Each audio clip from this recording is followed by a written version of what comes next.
Hello, and welcome to Vassals of Kingsgrave. In this episode, we are going to be discussing Batman vs. Superman: Dawn of Justice. And tonight, I am joined by Adam, also known as Drowned Snow on the forums. John, also known as Eigenvector on the forums. Matt, also known as Varley on the forums. Shane, also known as East Texas Direwolf on the forums. And this is Zach, and I go by Alias on the forums. And I am Thomas. I am known by FT Ward on the podcast Vice and Fire forums. So, does anyone want to try and give a shot at the plot summary for Batman vs. Superman?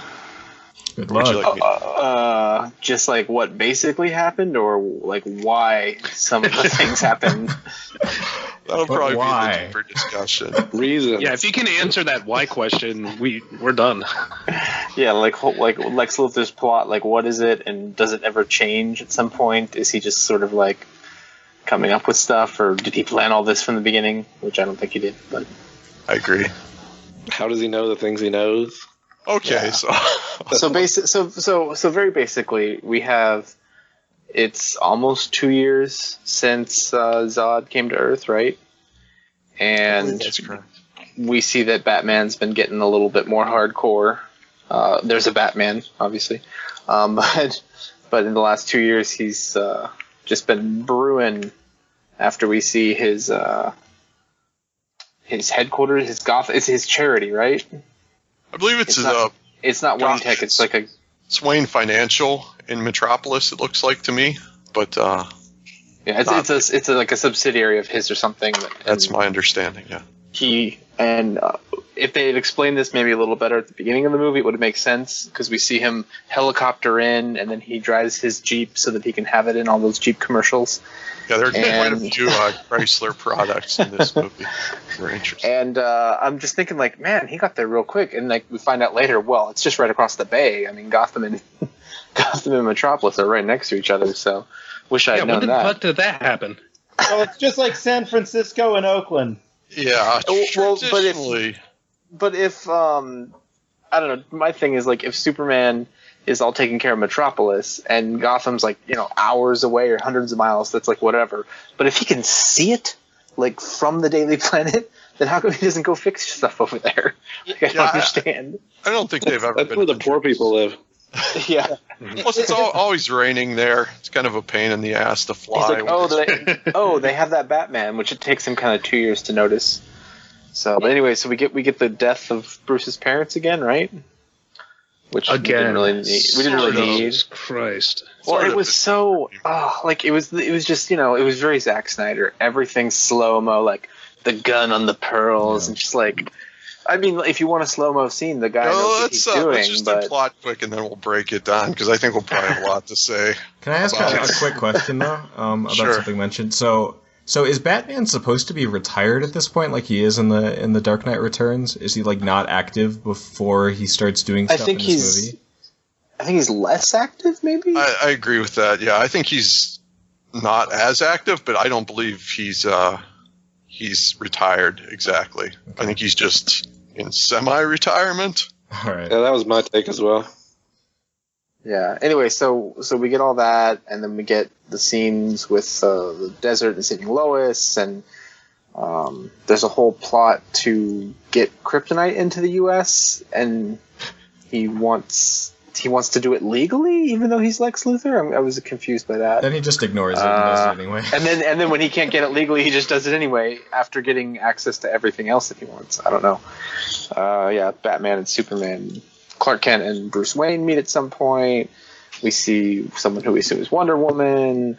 There's a lot of stuff that happens in the middle here, a lot of weird dreams and flashbacks, and Batman is angry because, he saved some people that Superman couldn't during his fight with Zod, and a lot of his people died, and then Batman just, pumps it up and decides it's time to kill Superman because of the stuff. There was the bomb. The bomb, right? The bomb, which I guess Batman assumes that Superman knew that was going to happen. There's even a 1% chance. All right, Dick Cheney. Yeah, it's a terrible line, but I mean we get the point. And then there's this big, like 45-minute showdown. About 20 minutes of it, 15 minutes of it is like Batman and Superman fighting, and then we get spoilers. Kind of, it's in the trailer. Doomsday. Doomsday at the end. Spoiler warning. Yeah. So then we get Doomsday, and Doomsday gets nuked and gets more powerful, and yada yada yada.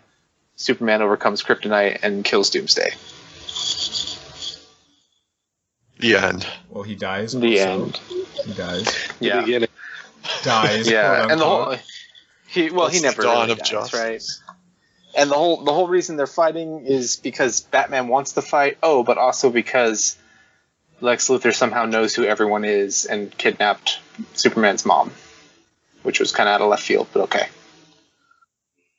Yep, so it's basically a bunch of billionaires trying to kill Superman with somewhat the assistance of the United States government, and then that's the basic plot.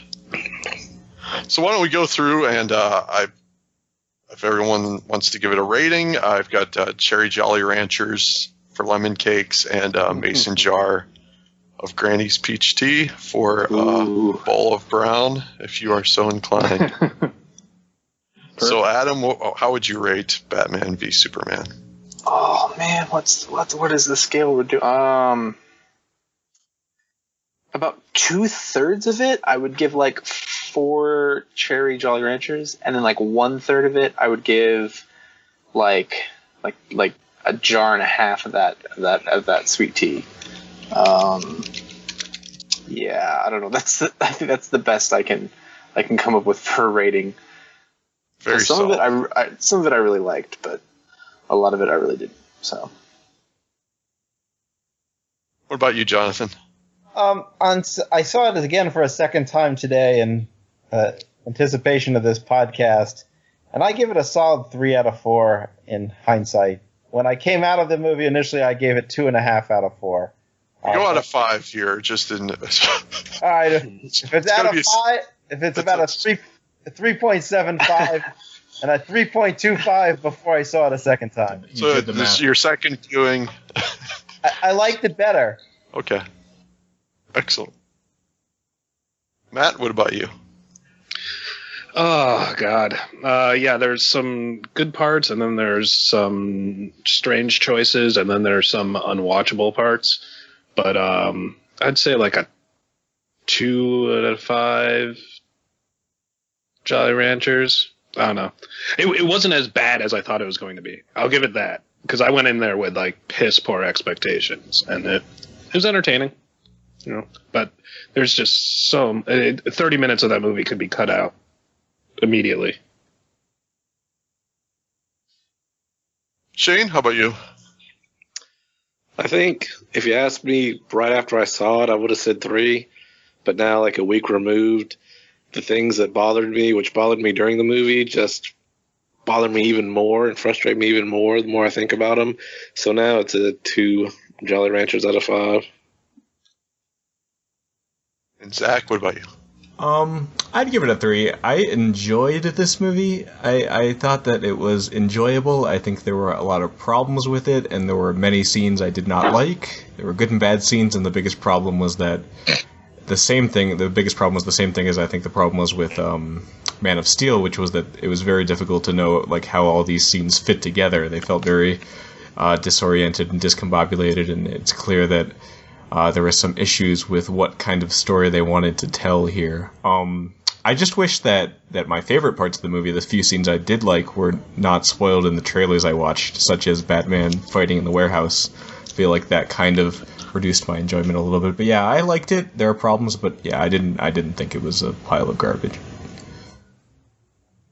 Yeah, I guess I'm pretty close to Adam. I would give it something like 4 Cherry Jolly Ranchers out of 5. And accepting that like maybe a third or a half of one of those Jolly Ranchers is just out of spite for other people.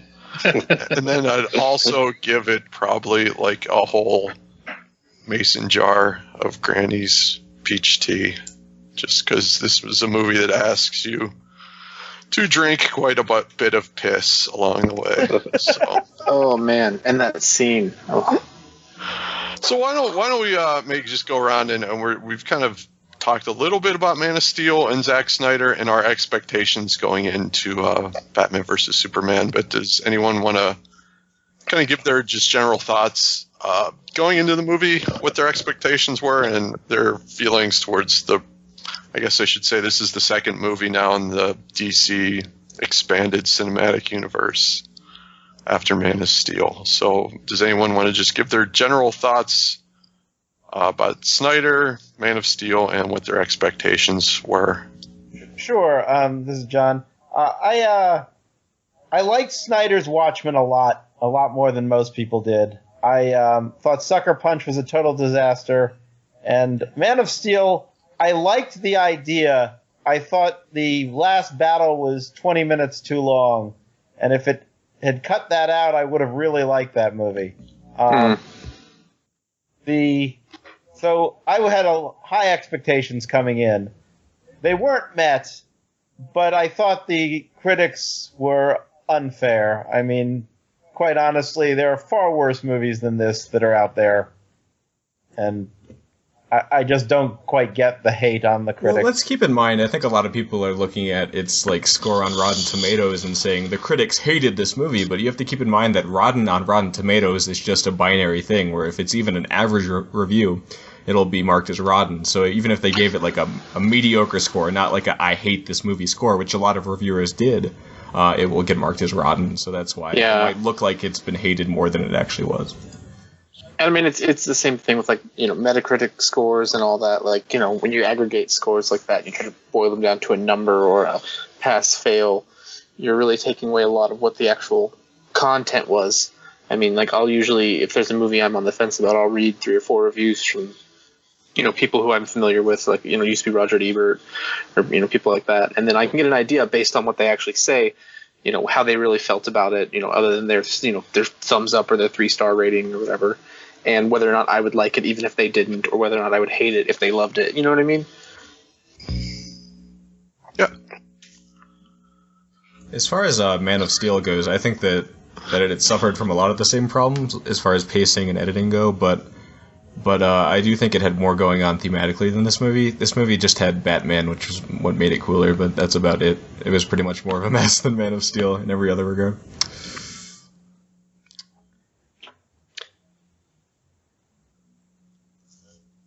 Shane or Matt?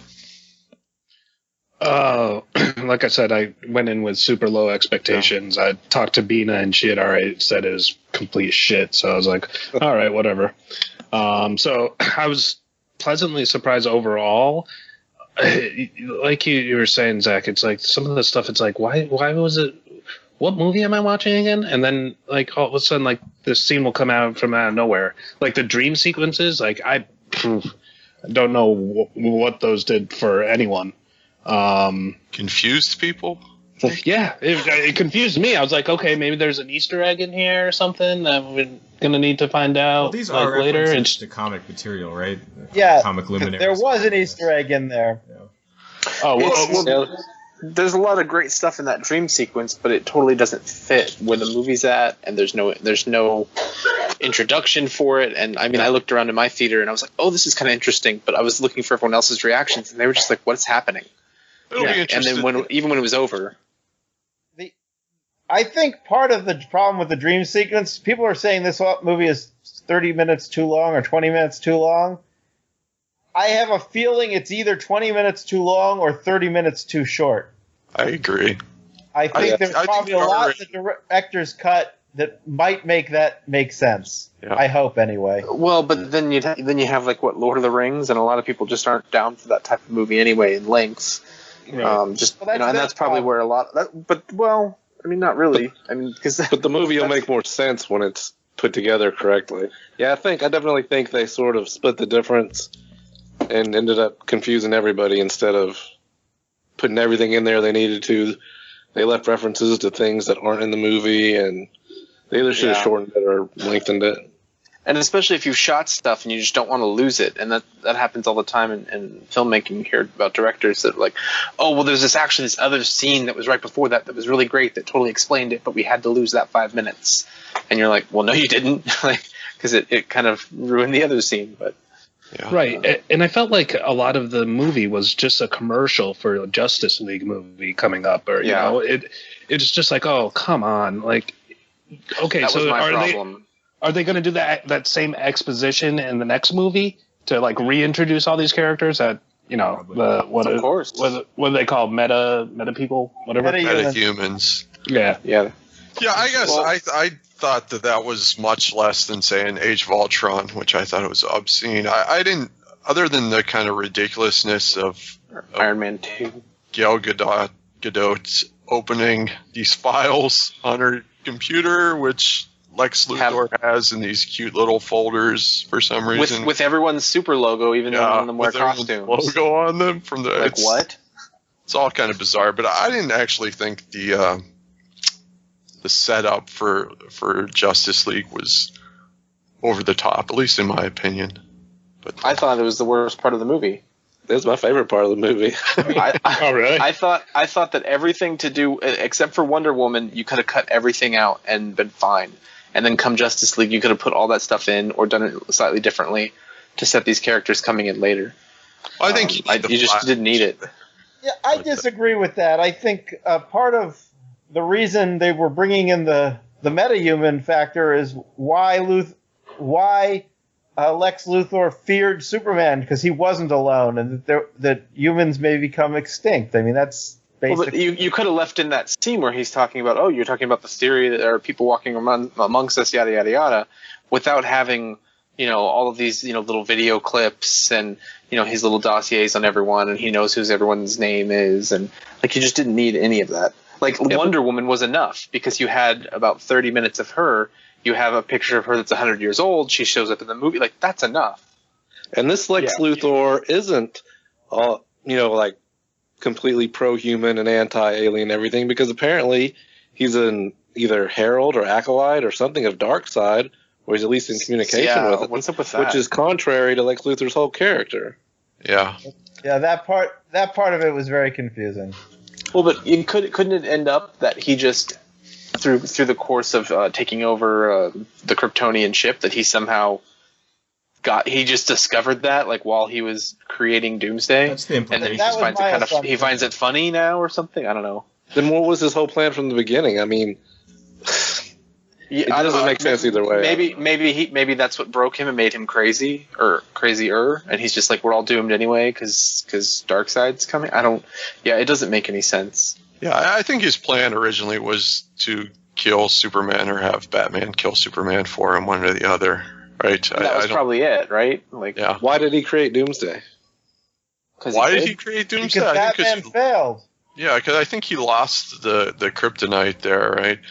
Wait, do you think that he wasn't the whole point of Batman was he was a distraction so that he could create Doomsday, and either he works or he doesn't?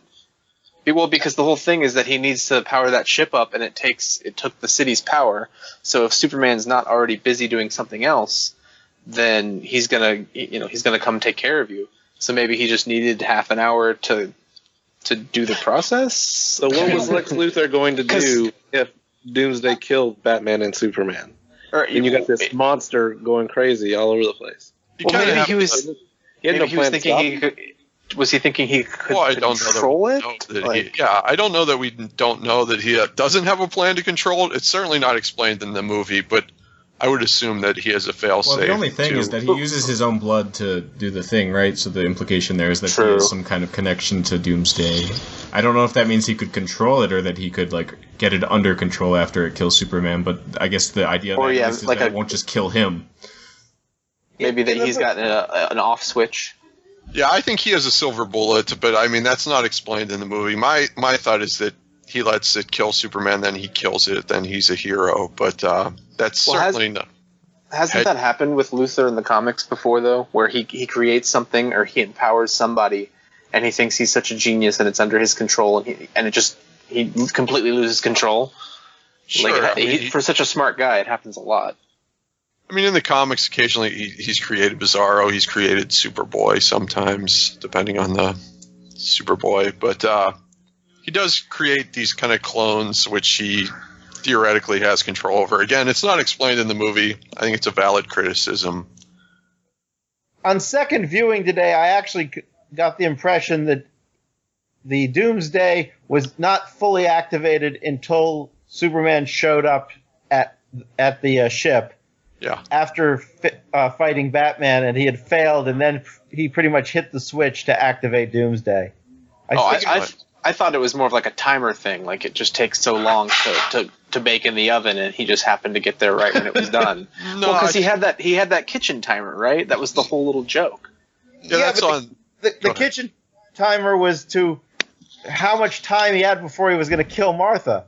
Right, So which I think is how much time he needed to create Doomsday. I think that's what he worked out. Yeah, I agree with that, but I think the final step, I pretty much think, watching it today, it seemed like he hit the final button just as Superman got there. Time's up. Now I'm doing this because Batman failed. Maybe he's just in the freezer. Like it was still in stasis. Yeah. Like it was in stasis. I think he can abort Doomsday if he has to. If either Batman has killed Superman or Superman has killed Batman. I don't know. That's kind of late term. It did seem like the strain of Doomsday's creation was going to destroy the ship or render it just not functional. So maybe he would have broken out or something. I'm not sure. So can we just, thinking about Luthor in general, did you guys like this version of Luthor? Or let me put it this way. If he wasn't called Lex Luthor, like if he was just evil Mark Zuckerberg, like some crazy tech billionaire, I kind of liked this weird kooky thing going on. But every time they mentioned, Lex or Luthor, then I kind of recoiled. Yeah, I think Jesse Eisenberg played it the perfect amount of camp. Just to go against what's the guy who plays Superman who Henry Cavill emotes nothing. Henry nothing. Cavill. Yeah. Just have to have that kind of at least someone had to have a personality in this movie, and I think Lex Luthor was a person. But Superman's always been kind of super boring. That's his main. He's got Superman has every power and except being interesting. I don't know. So I don't think.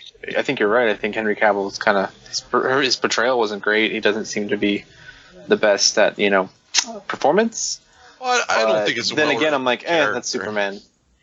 I don't think I would personally blame Henry Cavill. I don't think the character's written particularly well, or that Zack Snyder or David Goyer have a particularly good idea who or what Superman should be. Yeah, I agree. I think they're the problem. I mean, he might be a bad actor, but I don't think that we can attribute this to him completely. I mean, they left themselves an out, too, to give him more nuance in the fact that he grows up as a normal human being and he has all that baggage and has to take up this idea of being this godlike figure. I mean, there's a lot of room there for an interesting performance. They just don't take advantage of any of it. Yeah. I think Superman's a very interesting character. He's just not well written here. Agreed, yeah. Yeah, and this was my problem with Man of Steel going back, is when you have that scene where he lets his dad die in the tornado. That's just not a human thing to do. Jonathan Kent is the problem, in my opinion, with all these movies. But even if Jonathan Kent is sitting there being like, "Don't let me die," you just go and do it. You're Superman, even as a boy. You just do it. Yeah, but one of the best parts of Man of Steel, in my opinion, was the Kryptonian stuff, and you see that Jor-El, his father, was very much an active hero. I hate it. I hate it. He makes Thomas Wayne. Stoicism and lack of emotion on being Kryptonian, not in this universe. No, I'm not saying that it's because he's Kryptonian. I'm saying he should have humanity. He's growing up with humans, right? So he really should have saved his father, and because he didn't, that should be weighing on it. It doesn't visibly weigh on him as much. He just sort of disappears and just has no emotion because of that. And maybe he should seek some help from a superhero counselor or something. I don't know. Who's the superhero therapist? I can't remember. Doc, what's his name? With green hair? Doc Samson. We'll get the crossover, but let's just finish up with Lex Luthor and Jesse Eisenberg's performance. If anyone else has anything to say about that, because I just don't want to finish that before we're to move on. Well, I think the problem in most of the Superman movies where that Lex Luthor has appeared is they've played him too campy. Yeah, I agree. Going back to the original where Gene Hackman played him, it was campy. Yeah. They've always made Luthor a camp villain instead of a serious one, and Eisenberg just took it to a whole new level. Yeah. Well, I thought. Didn't you think his like the camp was fun with Eisenberg? It was the. Like he's not suave, he's trying to deliver that speech and he's just like, screw you guys, he doesn't know how to deal with people, he's real awkward, and that just doesn't feel right for the guy who wants to be kind of the ultimate human. I think the idea there is that he might be playing a false face. Yeah, I'm pretty sure that he has more supposedly going on than he shows, which I think is kind of the problem, is that we never actually get to see brilliant Lex Luthor. We just see wacky, off-the-wall Lex Luthor. That could have been an interesting thing, though, if he's like, if it's him and Mercy or something, and all of a sudden he's a different person. Don't get me started on Mercy here. I didn't know she was Mercy until he said her name. Yeah. Personally, I think this is the best film Lex Luthor we've ever gotten. I mean, the Hackman and the Superman Returns. Spacey could have been the best if they would have played him differently, but they played it for camp. And here, I think there's real menace in Eisenberg's performance, even sometimes it goes over the top. But I think that's pretty rare for me, at least. I think he's, as I say, the best film Lex Luthor we've ever gotten. Bombing the Capitol building and putting his own piss in a jar for a senator, congresswoman, which was she? Senator. Yeah, that right there kind of puts him, to me anyway, pretty high on the list of movie superhero villains, because that takes balls. Yeah, I love the Jolly Rancher scene where he feeds that guy. It's just, to me, it's such a big dick move that he's just so in control there. And I love the scene at the library where he's giving that speech and he's kind of fumbling with his own kind of manifesto, and he doesn't want to fully say what's really going on in his head there, that knowledge without power is, for him, kind of so frustrating. But those are my two favorite scenes with him. But again, I was not sold going into this movie or the trailers on Jesse Eisenberg as Lex Luthor, and I came away very impressed. I tend to resist the sort of writing that kind of, like, the whole point of it seems to be as crazy and off the wall as possible, where it seems to be like that is the driving motivation. Like, what is the craziest thing this character could say right now? And I think that felt like what they were doing with Lex Luthor a lot of the time, but I didn't think he was too bad either. He definitely brought like most of the energy in the movie, and I didn't like all of it, but I thought he did a decent job with that. I agree he was pretty menacing, which was good, but I just didn't like this portrayal of the Lex Luthor character. Like if someone said if he was playing a different character, I probably would have liked it more, but I don't like Lex Luthor being less strange and awkward. And if he was Maxwell Lord, you'd have been okay with it or not? Well, have you guys seen the theory, because they call him Alexander, that maybe when he references his dad, because he's like, because he says, "Oh, don't call me Lex." My dad put his name on the company. My dad's the whatever. So maybe his dad was the Lex Luthor we're thinking of, and he's Alexander Luthor, which, I mean, is weird, but he's got the hair for it, right? Had the hair for it. Yeah. Why did he shave his head in prison? I don't know. Maybe they were going to give him the electric chair. I really have no idea. They were gonna give him the prison haircut either way, and he's like, just take it all. I don't know. Well, I didn't think you got a haircut in prison. Aren't there plenty of long-haired people in prison? Oh, I've never been. Yeah. I'm trying to think. That's just something someone can grab on during a fight. Yeah. I don't think it's like Yeah, I don't think they shave your head, but they might have I don't know, like the military, like a limit to how long your hair can be. But I don't think they shave your head in prison. Well, and what kind of prison is he in? I mean, is he in a military prison? The one that Batman can break into. Of course. What was Lex Luthor charged with? Like, and who being a dick? Conspiracy to commit terrorism or commit Attempted murder? What blowing witnesses up the do they have Capitol. against? Well, Blowing up the Capitol was probably a big one. How do they know he did? How is he implicated? The only thing I can think of off a roof. is Lois Lane can testify they threw him off a roof, but it looked like I don't think that's what he was charged with. It didn't seem like. They found him. They found him in the Kryptonian ship, creating a super, death being. But I feel like didn't they mention somewhere about there's something about the bomb? But there's something about Africa and that being tied in too, because there's like his bullets, but they're blaming it on Superman, but like it was really his guys. Like, what the fuck was that? He's doing a covert operation, and he gives them the most rare bullets in the world, like the most rare. Like you don't want to be traced, but I'm going to give you basically something that no one else but me has. Yeah, when you're executing a guy at point blank range, you really need a super bullets to do that, I think. So. All right, and you're going to frame Superman, for killing people with a bunch of bullets. I have a few questions about the whole stuff in Africa. So the whole. Okay, let's start with let's just do the Batman origin, then we'll just maybe go through in order now, if that's okay with everyone. Does that work? Yeah. Okay.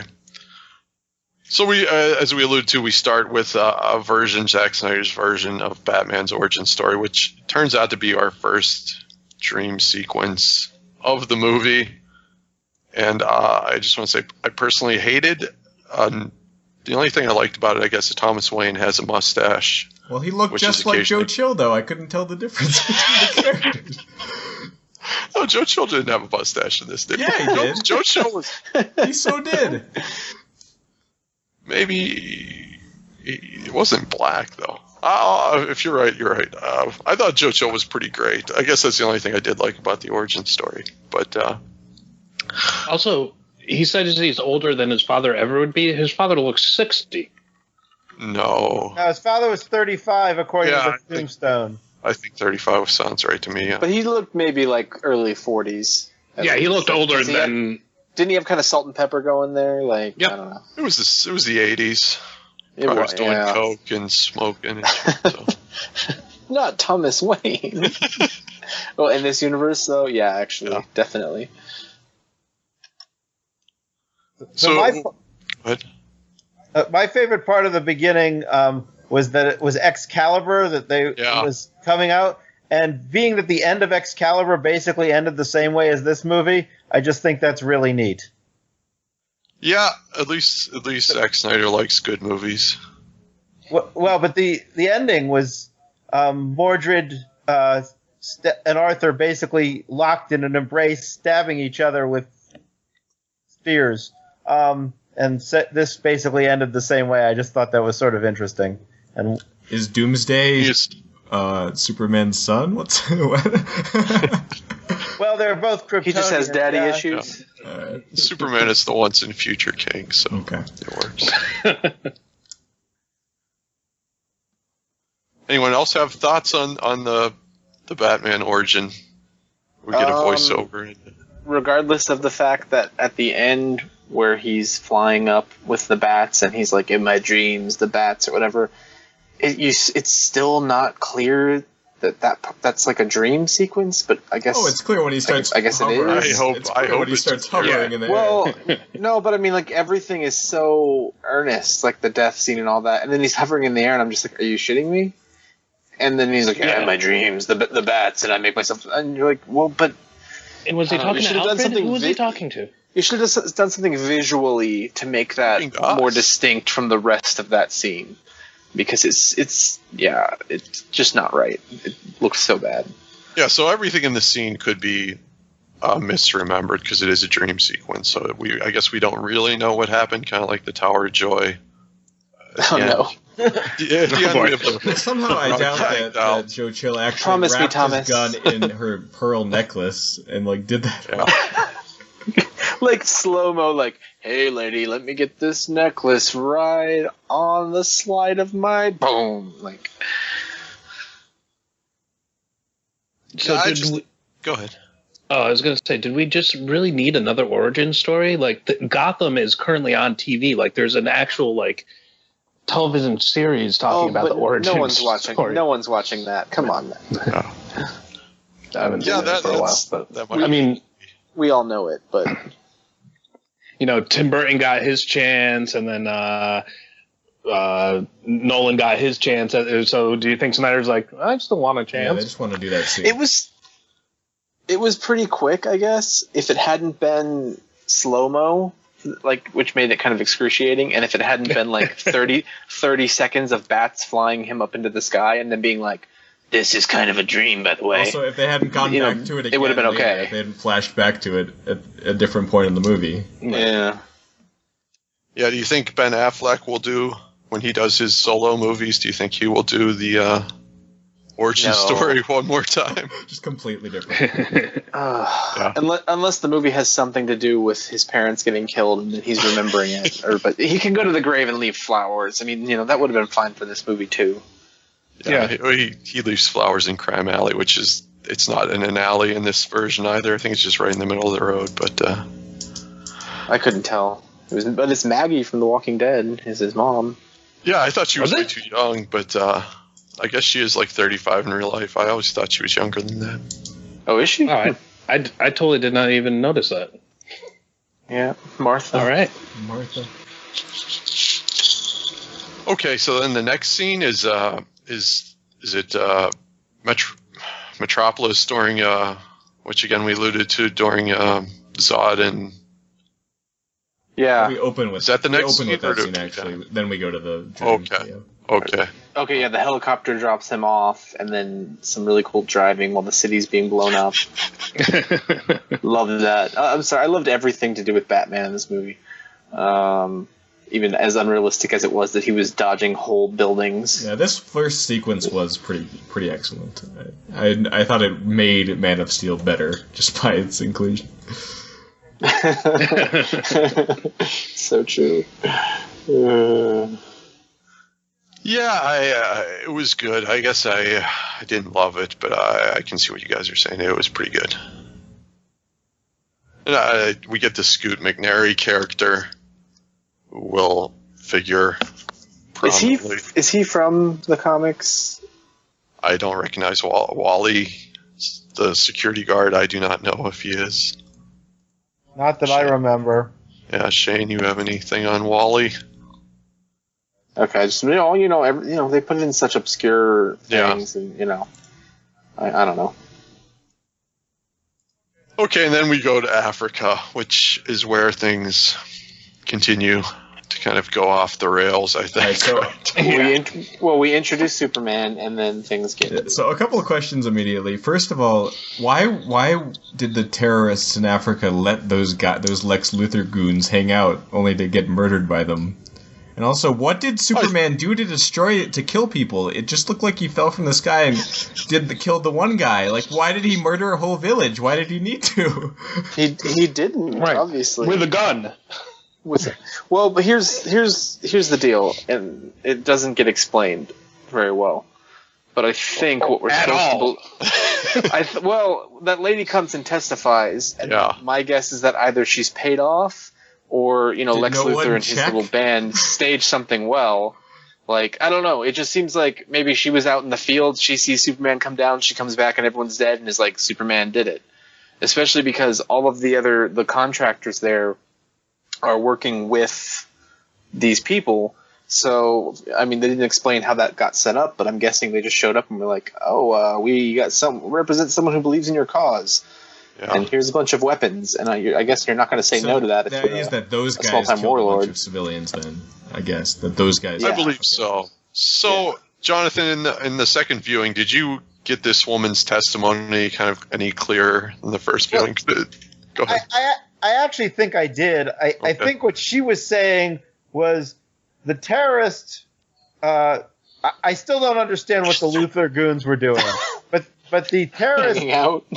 But Well, once Superman came in and broke up the terrorism attack, other terrorists took it out on the civilians. That's how I interpreted it. Yeah, I did too. Because she says like after Superman came, the worst of it was, I don't know if it's the government troops or the rebel troops, but and again, why any of this is blamed on Superman exactly? I mean, yeah, that I don't get. Other than him going into a foreign country and inserting himself in a conflict, which is but everything's a foreign country to him. Well, good point. Yeah, I mean, he is. I would be asking at this point. I would be asking the question of like, where is he all the time? Like, how does he know that? Like, okay, we assume he's in Metropolis a lot. You know, the people in this world do because he's just always in Metropolis. He never goes to his job, save Lois a bunch. He's not fired for some reason. Yeah. He never goes. Right. Yeah, you know what job and a job that doesn't matter. He's no one reads papers. Lois. What's not to understand? That's my point. It's like, how is it? He's just like up there, like 10,000 feet in the air, just making sure this meet with the terrorists go okay. Oh, what? Oh, hostage! I'm going down. He doesn't care when Jimmy Olsen gets killed, though. He only cares. To be fair, they didn't make clear that was Jimmy Olsen. Well, I would hope Superman would know. Obviously, it's not Superman's best friend. Yeah, it's not Superman's best pal anymore, apparently. Did anyone have any thoughts on that further? The Jimmy Olsen being executed in the... There's nothing in the movie to indicate it's actually Jimmy Olsen, other than except for, I think, the credits? Yeah, the credits. I said other than the credits. Wait a minute. But still stupid. Who was Jimmy Olsen? He was the guy, the CIA. He was the CIA agent. Oh, yeah, Jesus Christ! So Matt, okay, Matt, did you assume he was Jimmy Olsen when you first saw him and he's there with a camera? No, I thought you're watching that scene. No, I thought like Jimmy Olsen was like in one like in the background of like Lawrence Fishburne yelling at Clark for the bazillionth time. Oh. See, I assume that was Jimmy Olsen with her, and then when he goes, oh yeah, I'm CIA, and gets his head blown off, I go, oh, obviously not Jimmy Olsen. And obviously I was wrong. Yeah, the clincher for me was when Lois and Clark and Perry White never mentioned that Jimmy Olsen was just murdered. And so apparently working for the CIA? So I'm like, of course that couldn't have been Jimmy Olsen, but I did sit through the final credits, and then when I did see it was Jimmy, I was a little shocked, to say the least. Well, but that's like in like X-Men 3 where you're like, oh, that was Psylocke? Oh, I guess she did have a streak of purple in her hair. You know? Like... Wait, what? In like the third X-Men movie, the crazy, stupid Brett Ratner one, there's a girl who's, you know, like a teenage Asian girl who doesn't ever do anything and doesn't really have any powers. She's in like a couple minutes standing in the background, and she just has a streak of purple in her hair. And in credits, you're like, it says Psylocke, and you're like, what? It's like another one of those Did she not have her lightsaber? She didn't have like anything. Yeah, it's just sort of like basically it's like you're naming an extra as a character is kind of what you're doing, and it becomes really weird for people that watch the credits. All right. Yeah, we actually sat through all the credits because we were like, is there going to be like, you know, something at the end? You got to check that beforehand. There was not. You got to check. Yeah. Especially if it's then you get spoiled. Movie, and you got to pee. I couldn't wait. I just bust out my phone and go, oh, nothing? All right. I'm safe. And then, as we kind of said, we go to Washington where Senator June Finch is holding hearings on Superman or something or other, and Superman is kind of blamed for all these deaths in Africa, which is, again, not really clear how or why he's responsible. But and what else are they're talking about? They're taking other stuff out on him too. I mean, the whole Metropolis thing. But there's this weird dissonance with the Metropolis thing where there's a giant statue of him in the middle of the city, but they also all seem to hate him for it for some reason. There's a giant statue right next to the crashed alien craft, which why didn't he just take that away to like Antarctica or wherever? I don't really understand why he left that. It's like trash and no one can move it but him, so maybe move it. Is it also- structurally it also- sound to move or It also, something? it belongs to him, and Well- Superman lifts planets, if he wants to, right? Nothing's Not structurally this sound. He Superman. does it somehow, but there's not. It belongs to him. I don't know why he wants other people putting a giant tent over it. Yeah, I mean, the guy can bend like space-time. I think he could probably handle taking that up to the Fortress of Solitude. He's just going to There fly is no backwards Fortress around of the Solitude, Earth. though. He's going to fly backwards and reset time, and then correct a few mistakes. I don't believe that's in his power Right. set. Unfortunately. But maybe in the future we'll see. Because he should, if he has that power, he just, whenever Lois or somebody dies, you just wait and then go, oh, that's where my mom was. Well, now that I know where she was, I'll fly around the Earth and go get her. But His powers I guess he is didn't think of that. inconsistent at times. The fact that he can hear Lois half a world away and be there instantaneously, and he can't find his mom, is a little silly. But was he half a world away? I mean, What just happened? It might have been a sneeze or something. Oh. I don't know. I'm guessing. super sneeze. Perfect.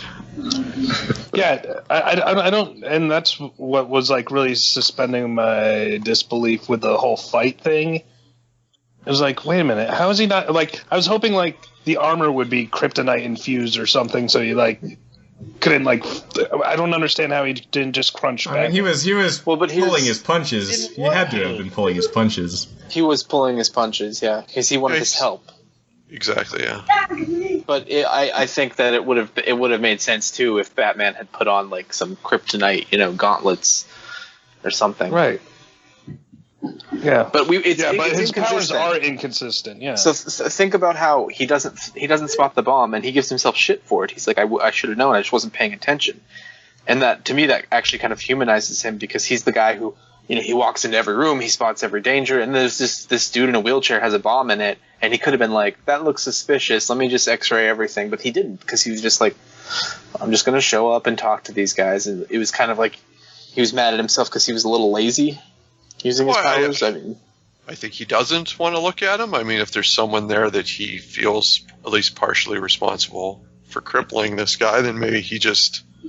but he could have like swept the air. Psychologically- He could have done like a security sweep with his X-ray vision. And or whatever, again, right? I'm assuming that Lex Luthor has taken precautions to hide the bomb, like lead-lined. I mean, again, not explained at all, but then it's kind of a surprise that the bomb goes off. But He had to get it through regular security, so it must have been hidden Yeah. some way. Well, no, but a wheelchair will get through security just fine because it's a wheelchair. No. You could put whatever you want in there. In the Congress? I don't yeah, know. I think they show him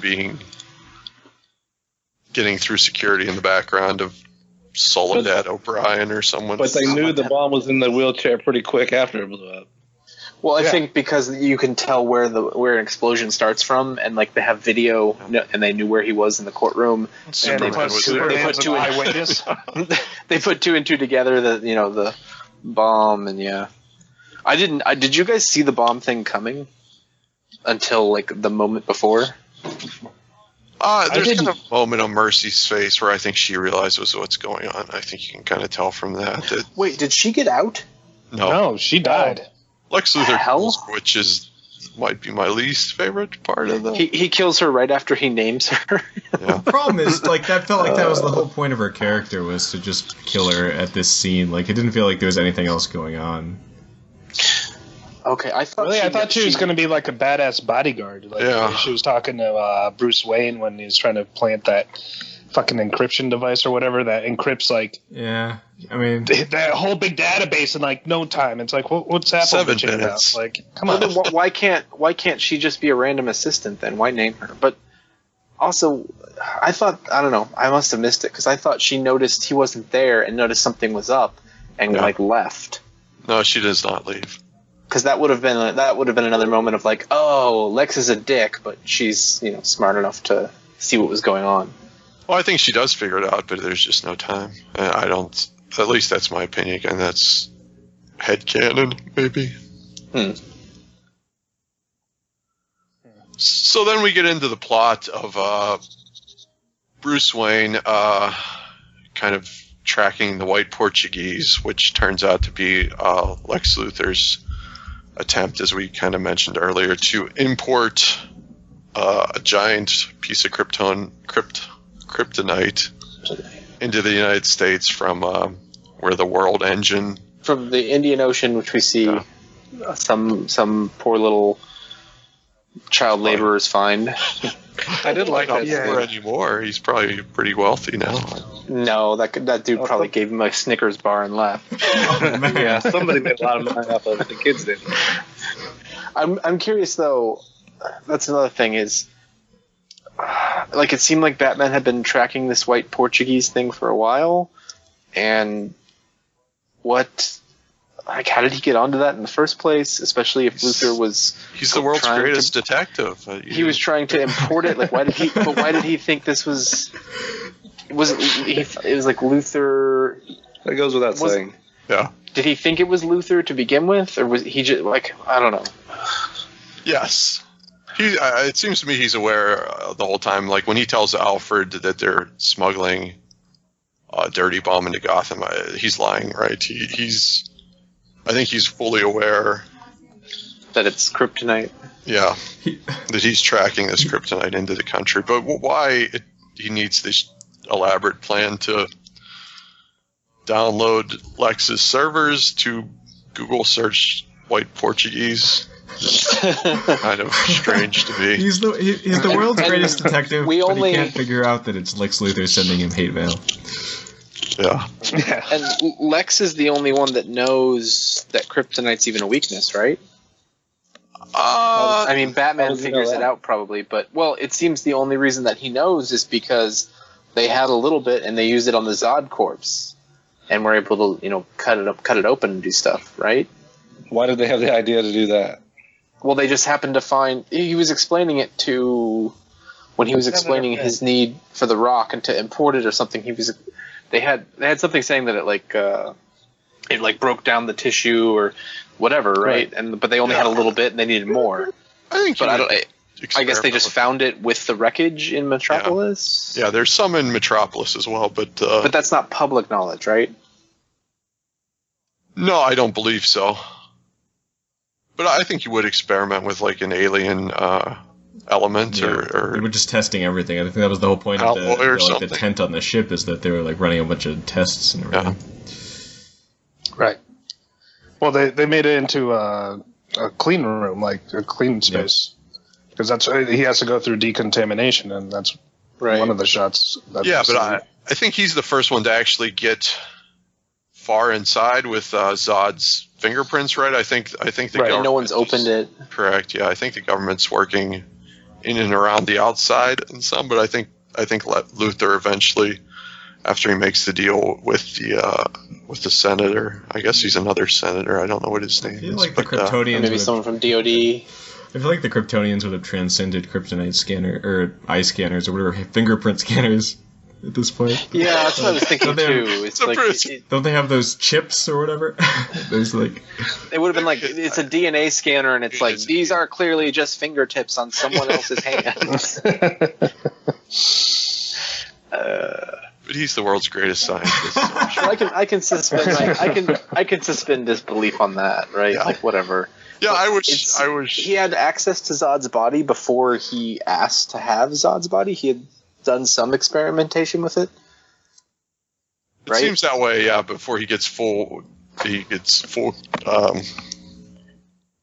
Before he takes ownership of the corpse. Of it, yeah, that's the best way to say it. Yeah. Was anyone else concerned that at some point we could have seen Michael Shannon's dick? They were very careful not to do it, but apparently, this was a silicone body they used. Apparently, they did have a dick. Apparently. Oh, really? Oh. It looked to me, right? It did look to me like they were just CGIing his face onto someone else. Apparently, they made I got the impression that Michael Shannon wasn't like thrilled. Was not involved. He wasn't in the movie. He wasn't in the movie. Do with this, yeah. Well, I thought he still had to pay him for his likeness. Or is he just? He might have just been messing with a reporter, but he did an interview where he said something about having to wear flippers or something. No, they definitely made a body for him. There's a whole thing about it. Yeah, I wasn't concerned. I was interested. I was curious. About his dick? Big Van Alden fan. Okay, so then we've got these two plots kind of going at the same time. Bruce Wayne trying to get the information from Lex Luthor working on Superman countermeasures. And this is where we get to the, I guess, the party scene, right, at Lex's house. Is that correct? Where we're introduced to Gal Gadot's Diana Prince and Wonder Woman. And then Lex makes the comment about finally getting Wayne to Metropolis. And Lex at this point knows who everybody is, right? Apparently. Yeah. He knows that Diana Prince is there, but he knows that, seems to know that Clark is. Yeah, why would he point out Which Clark again- Kent if not? Like, he's just a guy, you know? I Fucking didn't. sports reporter, like that's Well, but that's he- event for some reason. Again, at the You end just of would have Man of assumed Steel- that they had interactions, but later on, what we find out with him taking his mother, I guess he had to know. Yeah. Now it just didn't seem like it at the time. At the end of Man of Steel, the battle is on the Kent farm, right? And Lois is yelling Clark at Superman. So I feel like Well, members of yeah. the military absolutely, unless they're retconning it, absolutely have to know that Clark Kent is Superman. And at this point, Lex Luthor has full kind of government access. So I feel If he like CNN had to spend 6 months talking about why Smallville. yeah, Whoa! What was that? Why Smallville? A small shock. Womp womp. So, That was my Yeah. son. But I guess I think that was kind of one of what I thought was a strong point in Man of. What is that? Whose mic is that? That's my son. Oh, okay. he's That's a trying to mute him. member of the secret book club. So He hasn't been on in a while. I just wanted to It's all participate. right. I He just shows wanted up to know in what it was. time. But anyway, I felt that was one of the strong points of Man of Steel, was that Lois just immediately figures out who he is, and that we just kind of like they don't really bother with that pretense until the end for some reason. But like I think that in this movie it would have been nice if, and it could have been a good plot point, just like, oh yeah, Superman is Clark Kent and him and Lois are together and everyone knows that, and that's why she's always in danger, and there could have been another dimension to that. Yeah, I don't have a problem with the government after the first movie, with the government and everybody knowing it's secret, and Lex finding out that way. But there should have been some indication of what was going on. Yeah, Batman's a little more complicated. How did he know who Bruce was? I feel like should have been obvious, like especially if he was going out and saving people during the Metropolis thing. Like I feel like he's not doing a very good job hiding his identity. He's the only rich person that hasn't left Gotham. Like Batman has to have a lot of money. That Wayne Manor burnt down from some supervillain at some point. And it's clear he's known about this because he's like painting graffiti on Wayne Manor and stuff. So it's clear that Lex Luthor knows what's up. I don't think Lex Yeah. is. Well, painting. did you read the messages? They're all like the same stuff that he was sending in the mail. Wait a minute, what? Well, Lex wasn't sending that though. No, Lex is. Yeah, he is. Yeah, sending he it, said he yeah. was. Well, no, Even I think though he he- sent the last one. They all looked exactly the same, though. The same handwriting. No, the but I same think it was message. the guy that lost his legs or whatever was sent. They were saying he was sending the checks back, right? Yeah, but and Lex he is was- doing it. Once Lex gives him the wheelchair, Right, just right. kind of taking So over that's- his care. This is an inconsistency that doesn't make sense. No, but I Because think Lex this guy claimed- was sending money back. That guy was sending money back the whole time because he was just, he spray painted the Superman sign, or the statue, and he was pissed off at Bruce, which Bruce never found out about and could have prevented all this. But then Lex also- picks up on it and says, well, No, let's use Lex- this guy. Lex says he's done it from the beginning. Yeah. Once doesn't Lex, make sense. once the guy gets arrested and Lex bails him out of jail, Lex is taking over and sending the checks back. Yeah, but there's no consistency of the time he got arrested till. Because the Well, time it's he like- got arrested was like a week before all this happened. He's been sending the it's checks back for months, years. months. No, this is months. Did No, you I use thought- the training montage? That's clearly months, man. That's like 2 days of him training, He just pulled a few tires and he's ready to fight Superman. No, he's just he's just waiting for for Alfred to make his suit. He's got nothing better to do. That's his normal training routine. great. Fucking Batman is a CrossFit addict. Okay, whatever. I loved everything with Batman in this movie. So we actually skipped the first actual Batman scene, which was the scene with the branding and everything, if we want to talk about that. Oh my god, that was awesome. Oh, the Bat brand. Yeah, so apparently some law enforcement people, he's a total vigilante and they're trying to shoot him, but then in the end they just give him full access to the prison where Lex Luthor is. Yeah, because they even said at some point, like, oh, it seems like you guys, no one wants to stop him. They're helping him. And then, that cop tries to shoot him because he's freaked out by Batman. Yeah, the cop is just freaked out, right? He's a rookie. He's just a rookie. He doesn't get it. He hasn't talked to Gordon yet. Right. So, did anyone else have a problem? Like, maybe those were like immigrant slave girls or whatever, but like, I don't think Batman's been around for 20 years, he says? Yep. Yeah. So, it's not like, oh, it's a devil. Like, what? No. Like, the police should be like, oh, Batman, you're back? Okay, cool. No, I just thought that those girls didn't really get a chance to see him because how quickly he moved and everything, which is awesome. When he was up on the wall, that was fucking badass. Maybe they just saw like the shadows and stuff, and were like, we're not coming out. Well, that thing saved us, but what the hell? Rightfully scared. And Gotham has a history of, it's run down. It probably has a history of all kinds of crazy villains. I mean, and this Batman doesn't seem to be like a national phenomenon. It seems like he's just a Gotham thing. So, I don't know, it makes sense they wouldn't know him. Well, he was on the news and stuff. Yeah, I mean, I think everyone knows him. Like Vietnam or anything. It would have been nice for them to mention, like in Man of Steel, for them to have mentioned him or something if they were going to do this, but they didn't know. Yeah. And see, if he was on the down low, then there wouldn't be a character like the Joker who's already apparently killed Robin. Well, I think the Joker is dead, right? Don't you guys think? No, he's going to be in Suicide Squad. It sounded like it. This is a new Joker, guys. This is a new Joker. Well, see, what? I'm wondering about that myself. That was your daddy's Joker? So, did anyone actually read what they spray painted? All I was able to see was Joker. On you, Batman. That's it. On Robin's arm. Yeah, that's a classic. Yeah, I've read that theory that supposedly Joker wasn't killed, that Robin wasn't killed, that Jared Leto is the old Robin. That's what I think. That's why Bruce. That's why Bruce says the line, "How many people stay good?" That's why I think that. Yeah. I believe I think Jared Leto and Ben Affleck are basically the same age. I don't know that matters, but and that Robin suit was so dark though. Like, we give it a little red somewhere. I believe that line was right out of the Death of Jason Todd from the comic. Yeah, I'll be interested to see what Robin has died. So you're saying that you think Jared Leto is a Robin? Yeah. Is that correct? I'm saying that's one of the theories out there. I do think that. That would be interesting. It's obviously that the Joker's Dick Grayson? No, it's been multiple. Or Jason Todd. I think Jason Todd, but anyway. Well, you know what? It could be Dick Grayson. I mean, look what they did with Jimmy. But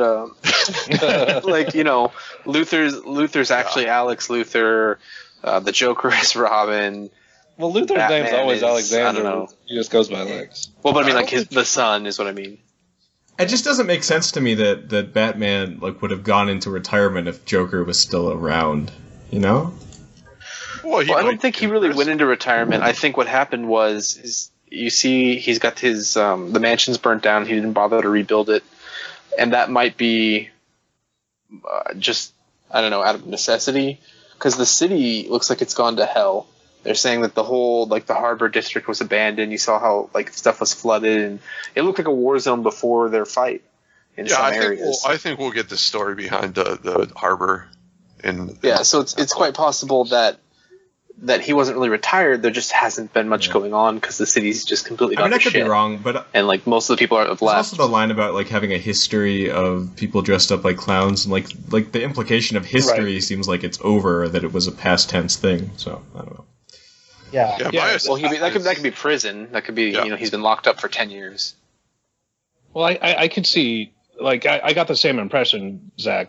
It sounded like shit had already been dealt with. Like, Joker's done, and like I got that same kind of notion too. Yeah. I mean, we're going to see Batman versus the Joker in Suicide Squad. I don't think that's spoiling too much. And whether Whether that's a flashback, or I assume it is a flashback. Yeah, and I would be surprised if Joker is in prison at some point. It seems like they just filmed it probably because Man of Steel because Batman Superman was filming at the same time.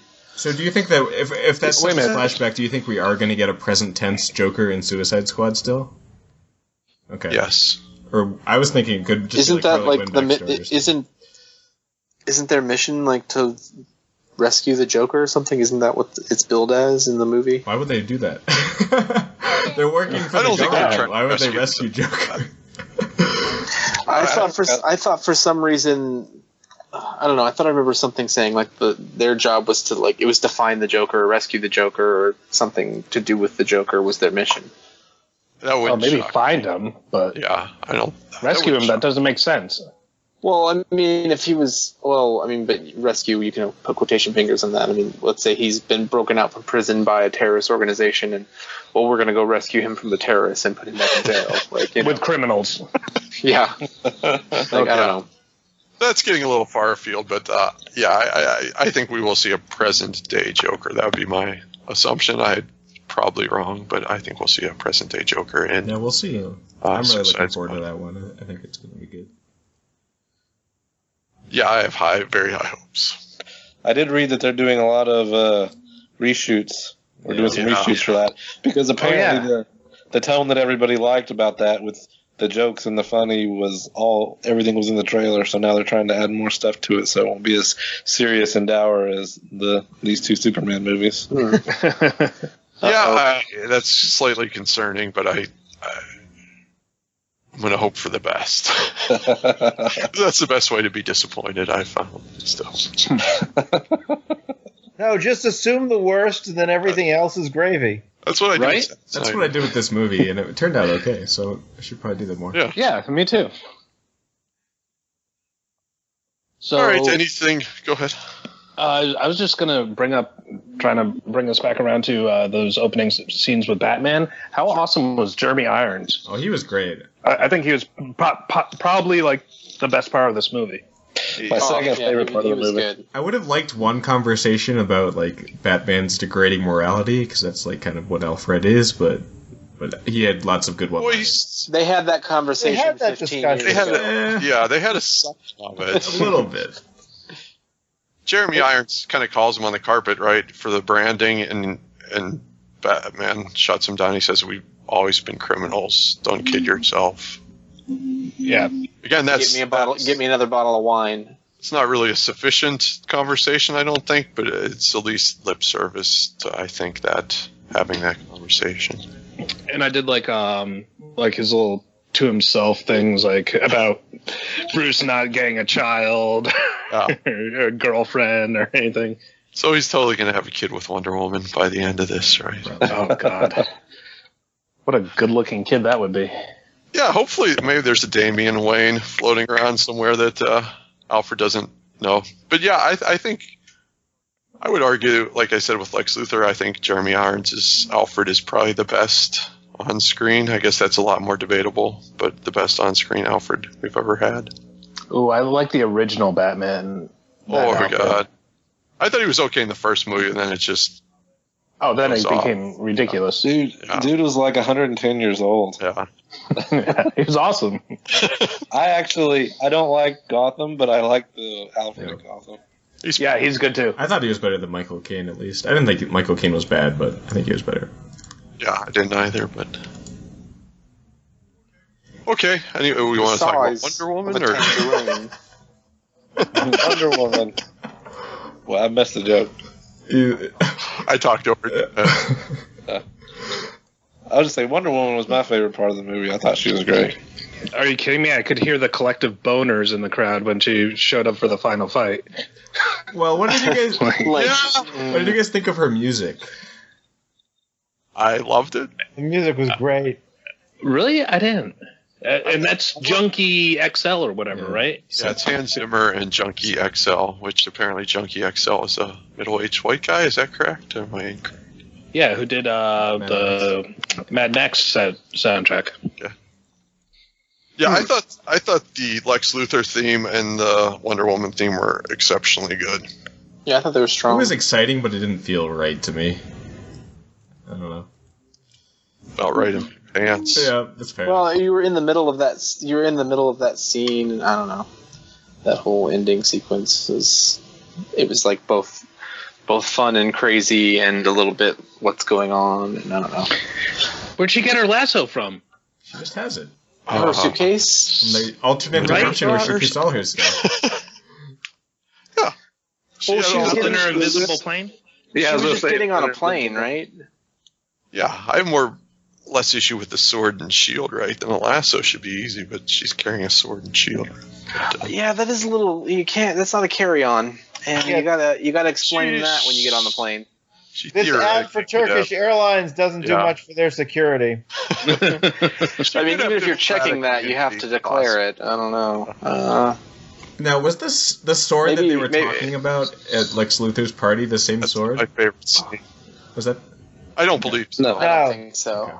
That's my favorite scene in the whole movie is where Bruce Wayne is kind of mansplaining stuff to Wonder Woman, and she's just like rolling her eyes at him. I thought that was so. No, but that sword wasn't Lex Luthor's party, was it? That was just a random museum thing. Yeah. Yeah. It's Alexander's sword. And I love how he's like, yeah, that's not the real one. It sold like 5 years ago. I'm up on this stuff, even though I'm Batman and I have no time. I know all about the black market, priceless artifacts thing. And she's like, yeah, I know. Yeah, I've been alive forever. I was wondering if he wasn't the one that bought it. Well, he said it was like some like oil baron. The Sultan or Shah or something. Yeah. Oh, yeah, I forgot. The Sheik, maybe? Iron Sheik? One of those guys that has 1,000 rooms and 800 cars. And concubines. Right, that's still a thing. Yeah. Does have anything bad to say about Gal Gadot or Wonder Woman? No, I thought she was good. No, I mean, I wasn't someone who was like all outraged when she got cast or anything. I thought she did good. I mean, most people, I guess, like the outrage seemed to be over her bust size, which I don't care about. So I think it's more that she's kind of a more slender Wonder Woman than we're used to, but I thought she was amazing. I mean, she doesn't need to be roided out though. Like the whole point is she's got like a superhuman, ability, right? So well, in the comics, Wonder Woman is she's probably 6'4", and she's an Amazon. Then why does Superman have to be roided out, huh? Why does he have to be a big buff guy? Because he has to look good in that tight suit. And he does. If we can say anything about Henry Cavill, he does look good in all those shirtless scenes they have him in. Yeah, and she is pretty tall. I think she's at least 5'10" or so. So she looks very good standing next to these other two guys. I thought all the suits in this looked really good. Just all the costumes in general, the flashback scene, just everything. I thought was all pretty well designed. Other than the fact that they put that shit filter over it that makes it all like 3 shades darker. Yeah, so Larry Fong is the cinematographer here, right? And I think he did a lot of Zack Snyder's movies, but I don't think he did Man of Steel, and I think this is a much better looking movie than Man of Steel in my opinion. I don't know how everyone else feels about that. I didn't like the Flash's costume, not that we could see very much of it. I didn't think that was his costume though. Yeah, he's got this armor headpiece. Isn't that a specific costume that he uses to travel through time? Doesn't he have a specific one? That's his time travel suit. I don't know. But doesn't he's wearing Cyborg? I think it's from Injustice, which is a separate. Well, that's kind where of they went in the universe, dream, right? That was the Injustice universe, wasn't it? I hope not, but it's certainly possible without going too far down that path. But it's certainly possible from what he says that I hope to God it's not, that they don't screw Superman up worse. But also, did you guys find it weird? I mean, that it was a dream sequence, but this guy is reaching back through time, and then he just wakes up. It was like a dream within a dream within a dream. Well, yeah, wouldn't it have felt better if he's sitting there on his computer and just like papers are flying everywhere. Like that just actually happened, and he was just like, okay, what the fuck? Me Like, personally, you it would couldn't- be better if they had no dream sequences in the movie. And Oh, I I agree with that. I I agree agree with with that. that for sure. But I'm saying if they're gonna do this, why have both like a weird disjointed dream thing and make it like oh no, he's asleep. That whole Well, thing. I suppose the way that Yeah. the way Like- you would explain it is the way that Flash like talks to people in the past as he goes into their dreams. I guess I don't know. But Flash Yeah, doesn't well, do that's that. how they're doing it. I don't know. Flashpoint into his Totally. dreams. So he's using the what do you call it? The black candle. Apparently. Oh, How Jesus. else do you explain that? And why is Batman having visions? Blood Raven. yeah, are they prophetic visions or are they just dreams? I guess is a question. What the hell? Yeah, because Yeah, because who dreams that? right. Did Doomsday break out of his mom's coffin? Is that what happened? What was It was that? like either a man bat or a parademon, Like one or the Man-Bat. other. I don't know. I thought it Yeah, was see, a that, bear demon. that I kind of get. Okay, is like a giant bat comes out and eats him because he's got this bat lore for years and it's just kind of eating away on him psychologically. And maybe he's dealt with a man bat at some point. But that part I'm like whatever. I can sort of understand that he has those nightmares. I He's did like, Batman and it doesn't matter. I did like when he wakes up, his like side table next to his bed is full of like prescription drugs and alcohol. I thought that was And there's a random in bed with him. yeah, that was all Who's awesome. never named or seen. Nope. And she's, how does that go at night when he's taking someone back to his property and she's driving. Oh, Wayne Manor. I always wanted to go to Wayne Manor. Oh, that doesn't look very nice. Just keep going, baby. We're going down by the river. And then he's got this I don't know, Bill Gates, that guy from what's that Oscar Isaac movie from last year, Ex Machina. It's kind of got one of those weird futuristic houses.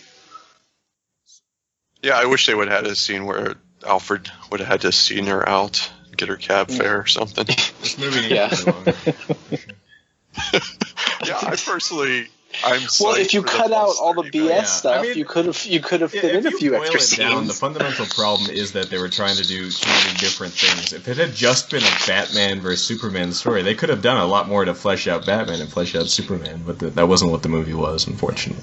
And this has been the problem that Hollywood has had for years, especially when it comes to comic book movies. Remember how every time they're giving us a new origin, right? And now we're hearing with Spider-Man that they're not going to do that anymore because they know everyone knows I Spider-Man. don't believe that for a But they second. feel like they're trying- I don't believe that. We don't need to see Uncle Ben die again. But they're trying to give everyone, an intro into this Justice League. But, Yeah. you spend 2 or 3 years promoting it with media and ads. And, when you first start, people are like, who's Aquaman? Well, a year later, they're kind of like, okay, I have a general idea. You don't need to put in as much into these other movies. I like don't think this, most people with know who little Cyborg is, though. cutesy little files and stuff. And, Yeah. No, Cyborg is more obscure.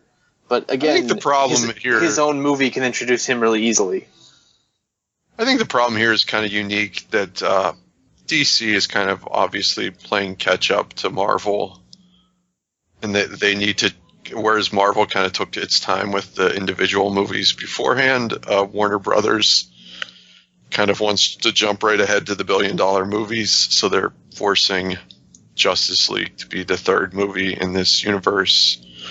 Whereas I don't know if you guys know which movie Avengers was, but I gotta imagine it was fifth or so. I don't know offhand. Oh yeah, that was after. That was after Iron Man, Thor, Captain America, And Iron Man 2 Iron Man. also. Right, Iron Man 2. Iron Man Yeah. 2. Yeah, so that they're Warner Brothers is forcing this narrative along quicker than it really should, in my opinion. Well, they're going to run out But, of stuff if they're fighting Darkseid in the Justice League movie. Like, what are they going to do? Well, the irony is they could have actually introduced. They've done enough movies to introduce the Justice League for the most part, except that they're dropping Green Lantern. Yeah, Well, because there's gonna that be a- movie sucked.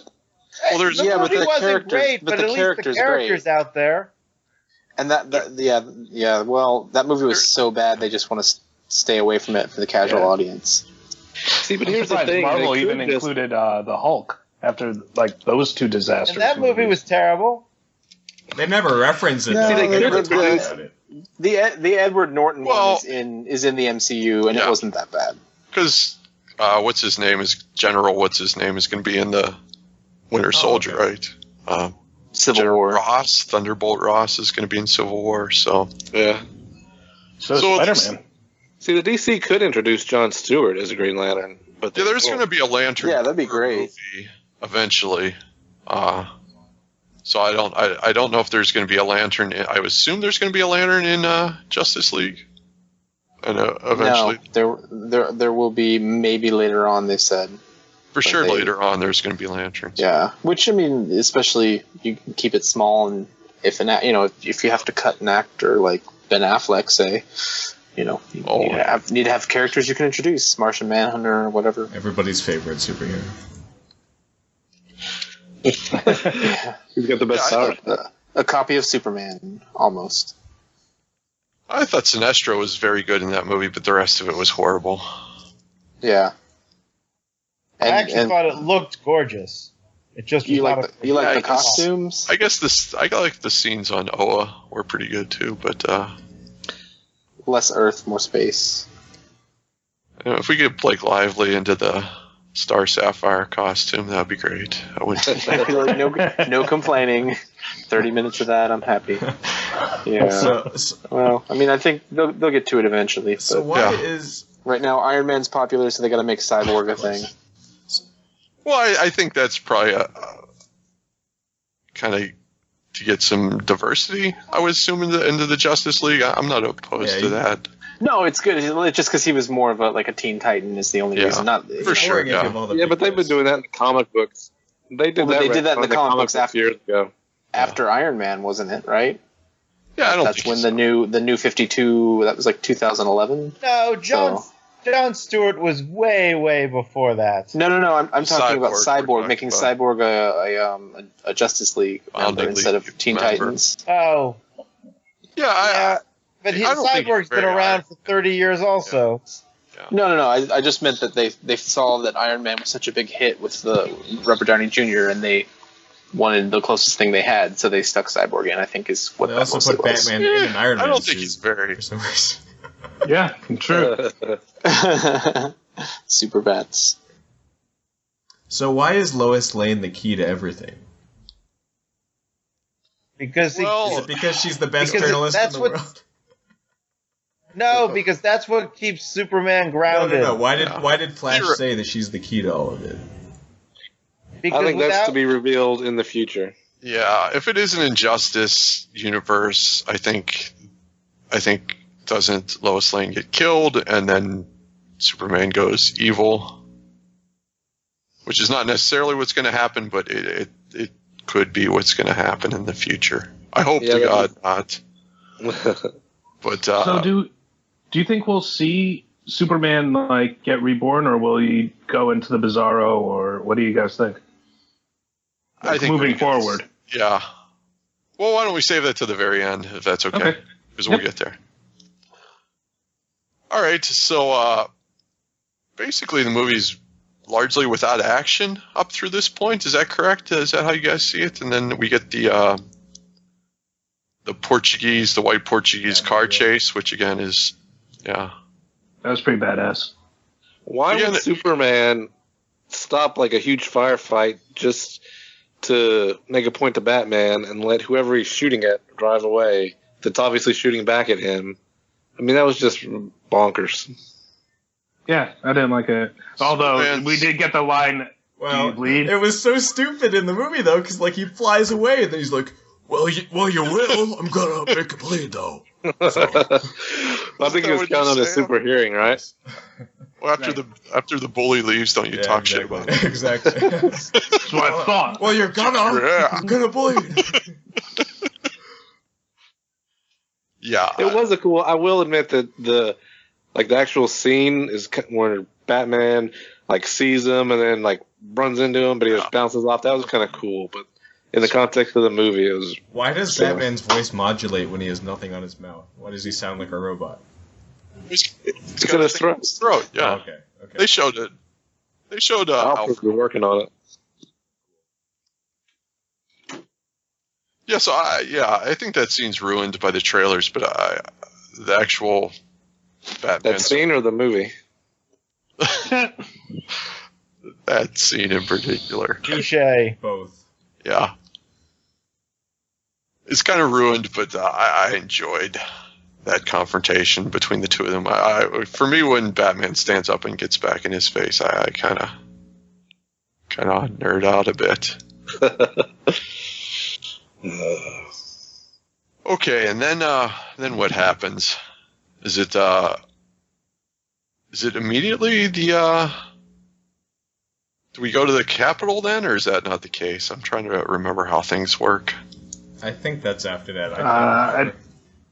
It's all none of it I can't makes remember sense either. in any kind of chronological order, so you really have to think about what's happened after. Yeah, because after the Capitol is when Superman leaves, and he's like sort of out of the picture for a while. And then Zoe and Yeah, but like, and then he has a vision at the North Pole. but they're calling for him to go to the Capitol before, and there's something in between. I can't remember now. he goes and visits his mother, I know. And he has a talk with Martha. Ken. Why would you say that name? Wait, my voice thing is messed up. Hold on. Anyway, we'll get to that. Why did Superman just fly off and not, like, apparently he didn't try to help anybody after the explosion. He didn't explain Yeah, anything. they were all dead. A lot of the problems in this movie would be solved if Superman said, you know what, let me explain something for a second. Yeah, Superman is not really well written, in my opinion, in this movie. He doesn't really have much to do, and I think the best thing that happens to him is at the end of the movie. But You mean when he gets killed? correct, yeah. I'm I don't know, that's always... I'm hopeful that that's the best thing that ever happened to the Zack Snyder Superman. But I think the Capitol explosion, which we kind of talked about earlier, where Mercy is killed and the Scoop McNairy character is either complicit or not complicit. What do you guys think Not. there? I think he's... Yeah. Oh, yeah. He's in on it. You think he is in on it? I mean, I've kinda gone back and look he forth. gave them? I didn't think he was in on it until the moment when you see, like, she realizes that the T is P, and then he looks over, and there's this kind of moment where you're like, you understand that, like, he's involved in something, and then an explosion. Yeah. He seemed Like, I don't think surprised he was- to me. he was all He giving didn't that seem like he was smirk. prepared for it, but okay. Oh, I really? don't know. Yeah, I don't think he was involved. I don't either anymore, but I think it's an open question. I don't know. Or a bad I'd have to see it statement, again. like, one way or the other. But yeah, just going back to a second when you're talking about how, Superman could have just explained this afterwards, like, look, obviously Lex Luthor did this, or something. That's one thing I hate in movies, is just movies and TV where they spend so much time and you get half the plot is because someone just doesn't want to open their mouth and they walk off like, well, screw you. And then at the end, it's like, well, you should have known I wasn't involved. Well, you should have said. They did like 7 seasons of Three's Company on that single plot of them not, Yeah, like they're talking to each other until the third act. Perfect. There's sitcoms that have been built on that for like a decade, I mean, Yeah, I guess the idea is Go ahead. that this Superman he doesn't talk with people. That's not a thing he does. So I don't know. It's not well done, but it seemed like it made sense in this context that he would not explain himself or explain anything. He never gives the definitive Lois Lane interview like he usually does. Was that a weird, montage right in the middle of the movie of him just saving random people? No, I thought that was to try to indicate the whole the God versus man motif that they were pushing. Well, yeah, that was and to definitely basically when bash us over the head with it. Right. With this awesome scene of And these people in masks I don't. putting their hands all over him. Oh yeah, no, there was a Day of the Dead costumes in Mexico, Yeah. and they were all adoring him. It was purely for Yeah, the it was shot. just There was weird. no plot purpose for it, really. It was just for the shot of it. Other than to get him, it gets him out of the party for, so he's not around when Wonder Woman and Batman are doing stuff. But yeah, it's pretty flimsy, as is much of the stuff involving Superman, I think.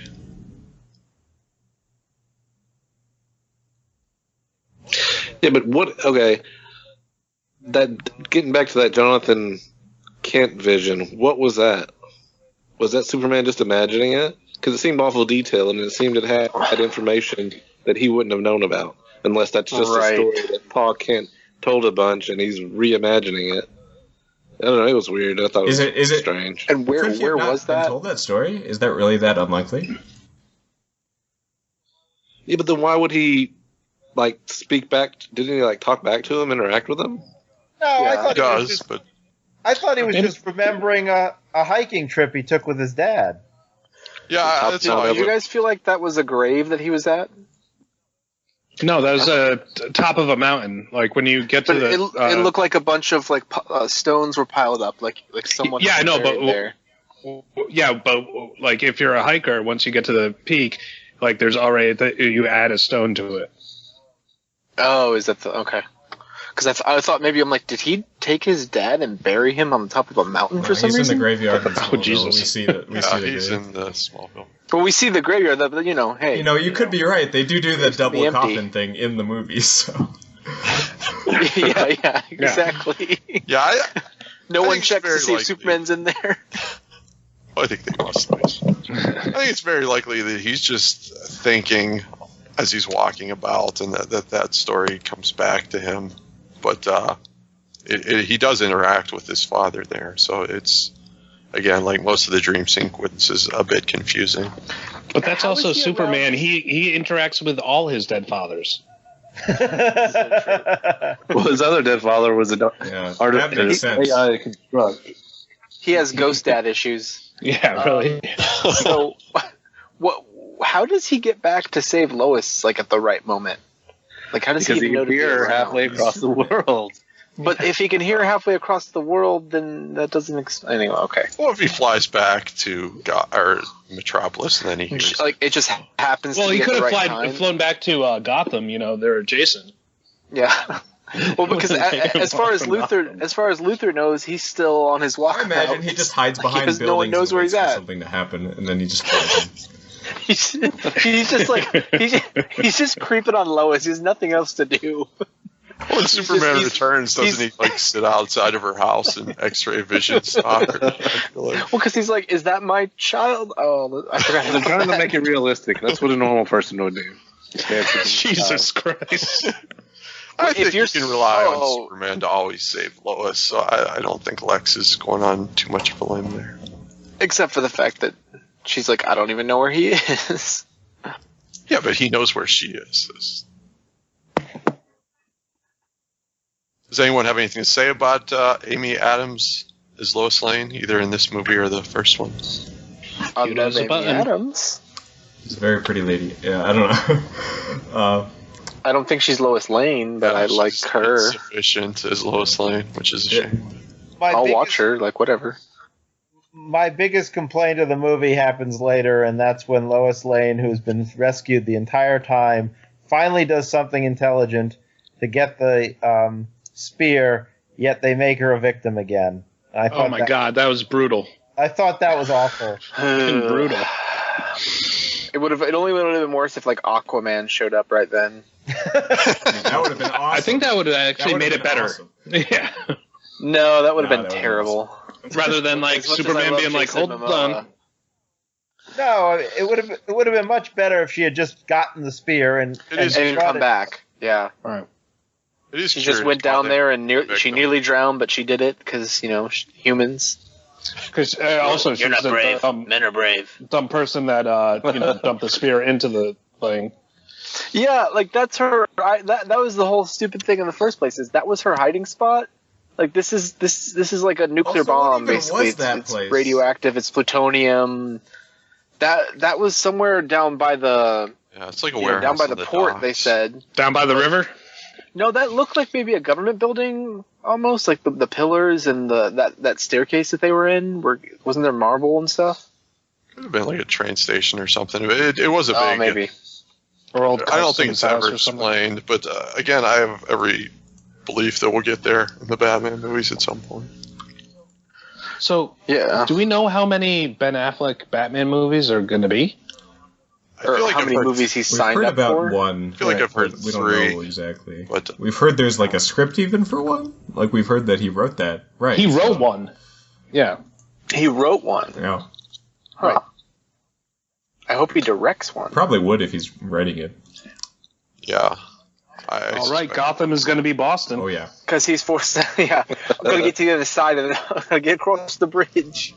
But, I hope, I don't know, because he's got this, and Justice League is 2 movies. Yep.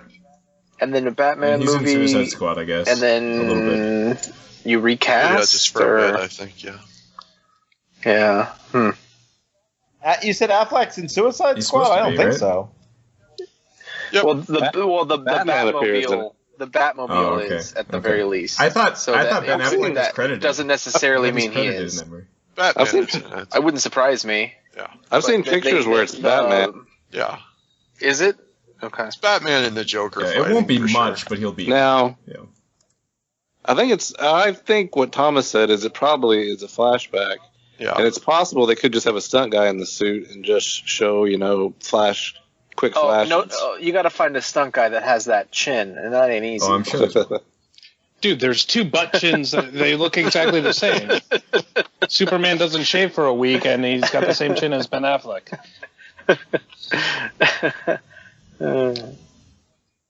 But do you think, like, Batman's looking back and being like, oh, man, like, after fighting Superman, I couldn't take down the Joker? What the fuck was that?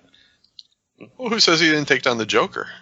The point also. Batman takes down the Joker the like point 1,000 is never times. that the He just Joker doesn't like kill him. beats Batman in a fight. Like that's not how it works ever. Yeah. It's what the Joker does. It's like before the Batman gets to him. That's usually what the big deal is. Agreed. Right. And I actually read an article that was just kind of saying that this is like the first physical fight really Batman had to fight to win. Usually it's like some psychological element, I mean, obviously like with Bane that was physical, but in the Nolan movies it's all like psychological for the most Well, part. not the fight against. Oh, you Ra's mean al with Ghul. the actual villains? Yeah. Yes. He kills Ra's al Ghul. Because I'm like, Batman's getting very physical all the time, especially in the movies. But I mean, All right, with, so I guess not with the main villains. we're at the point now where Luthor's at the top of LexCorp with Amy Adams, and Superman comes in, rescues her, Avengers Tower. and then we get the plot point that Batman has picked tonight to light his signal, and that he wants to fight Superman, and also that Lex Luthor has kidnapped Martha Kent and is holding her at an undisclosed location, which is easily traceable by cell phone, but that's another story. In the world. Well, also, why not have her like 3 states away? But anyway. Also, good timing on Lex's part. He's like, give Batman like 2 weeks to put that signal on Yeah. again. He's like, I'm pretty get sure it's moving. going to be tonight. I got a feeling about it. 2-1 odds. I got a feeling and an egg timer. I'm good. And then from that point on, the movie is, I would say, largely all action, after being kind I of think short so. on action up until that point. Fair to say. And our first fight is Batman the eponymous, is that right? Batman versus Superman. This is the undercard is Batman versus Superman. Yeah, but The fight in which it's given the title fight. the fight in which It's the undercard, Superman though. doesn't want to He lets fight, himself get but hit by won't kryptonite say- a bunch of times for some reason. but won't Well- say Lex has my mother. Instead, he'll say Well- we don't have time. Yeah. Instead of saying what he wants to say. That I thought the whole setup was stupid. For why Doesn't they're he? fighting. But doesn't he say it? He's like, listen, I don't want to fight you because I'll just fucking end you, which he should have. But like, yeah, he's like, I'm not. He's like, if I was trying, you'd be dead. But then later on, it seems like he actually is trying because he's half dying with kryptonite in his lungs. And then that's when it becomes a fair fight, I think, later on. Yeah, I think he shows up intending just to talk to Batman, but he's kind of taken by surprise that Batman is actually kind of kicking his ass. So I weakening him. Did you guys dig Batman had like these traps set up that he knew were absolutely pointless? Yeah, like pointless. Yes, that was fucking the machine guns and the Sonic thing. He's like, yeah, Batman, it's on. Sonic in your eyes. All right, machine guns. Like, yeah, I have no idea why he did that. It made no sense. Just to be cool, like, just because Zack Snyder was like, I need machine guns to pop out of some old crates. Right. I thought the Sonic thing is cool. The machine guns made no sense. They're both cool, but he had to know neither of them would do anything. I mean, maybe he's. I think a Sonic weapon could theoretically work. If he fired his kryptonite gas while he was in the Sonic, then I'm like, okay, this makes sense. Yeah. Or it could just destabilize him, and make. It seemed like they were doing something. Or the kryptonite gas before the Gatling guns. Yeah. I mean, It didn't seem like he wanted to really kill him either. He could have just done that, I guess. I don't know. Well, I don't think he did really want to kill him. Like he felt like he had to. I think even the whole fight, he's not fully committed. I mean, he could have had that kryptonite around his neck. Why wouldn't he just make kryptonite bullets? Why didn't he just make kryptonite bullets out of the rock and shoot him through the Gatling gun? Because Superman's faster than a speeding bullet, dummy. But also, despite he got hit with lots of them. But despite what the movie shows us, like, guns really just aren't Batman's thing. Like he'll use them, or he'll use a gun-like apparatus, but just like using a bullet to kill someone, it feels, I don't know. To him, that's a loss. Like, he does use kryptonite grenades, though. And gas grenades. I felt like Batman really did want to kill Superman. He does, yeah. Okay. He might be angry. He takes a spear and slowly cuts him in the face with it. We had to make him bleed. Instead of like putting it through his throat. Exactly. He would have bled either way, Batman. You didn't need to do that. yeah, he was like, I got to get that bleeding in. You had to bleed in a PG-13 acceptable. Superman caught Batman monologuing again. I feel like he wasn't committed. At least in his heart. Why didn't he just start by doing that? Why did he punch him for 5 minutes? Well, I think he has to weaken him, right? I feel like with the gas. Maybe he doesn't know. Yeah, he doesn't know what's going to work and what isn't. You don't pull out your trump card and then he just flies a mile away and shoots you with laser eyes. I did really like the effect when the first kryptonite grenade starts wearing off. He's punching him. Oh, when he's punching him in the face, and then all of a sudden it's like, yeah. He's like, no. That was good. Yeah. That was cool. I mean, Zack Snyder is an impressive action director. That's just the only thing that he can do. I guess I agree with that. Yeah. As much as I hated Sucker Punch because it wasn't a movie, like it was horrible. I mean, there's just a lot of cool stuff to watch in that, and it's basically like you imagine like Zack Snyder's just in his room taking a shit, and he's like, "Oh yeah, this is so cool." Like that's what that whole movie felt like. Is that the one that's like Sailor Moon, except she's really in a mental institution? Yes. Yep. Sailor Moon, or I don't know. There's like a very blonde anime-ish kind of girl. It's steampunk Nazis, and then there's like steampunk samurais, and then I don't remember. Yeah, I watched that. That wasn't very good. No, it's horrible. I don't even remember most of the movie. I remember I kept waiting for the movie to get good because I was like, I really like 300. His Watchmen is good. I mean, I don't know. So, overall, what are you guys feeling of the actual Batman versus Superman fight before we get to the very end of it, and then we'll break that part down? Were you happy, unhappy with the actual action?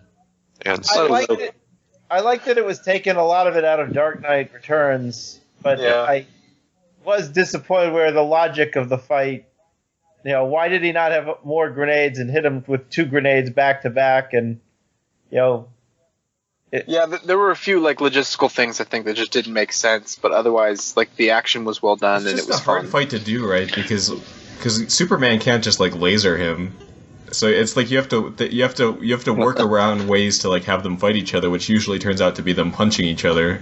and not really doing anything. But then you make them on an even playing field, yet Batman's got like all the gadgets and guns and an armor suit, so really he should have an advantage once you bring Superman kind of down in strength.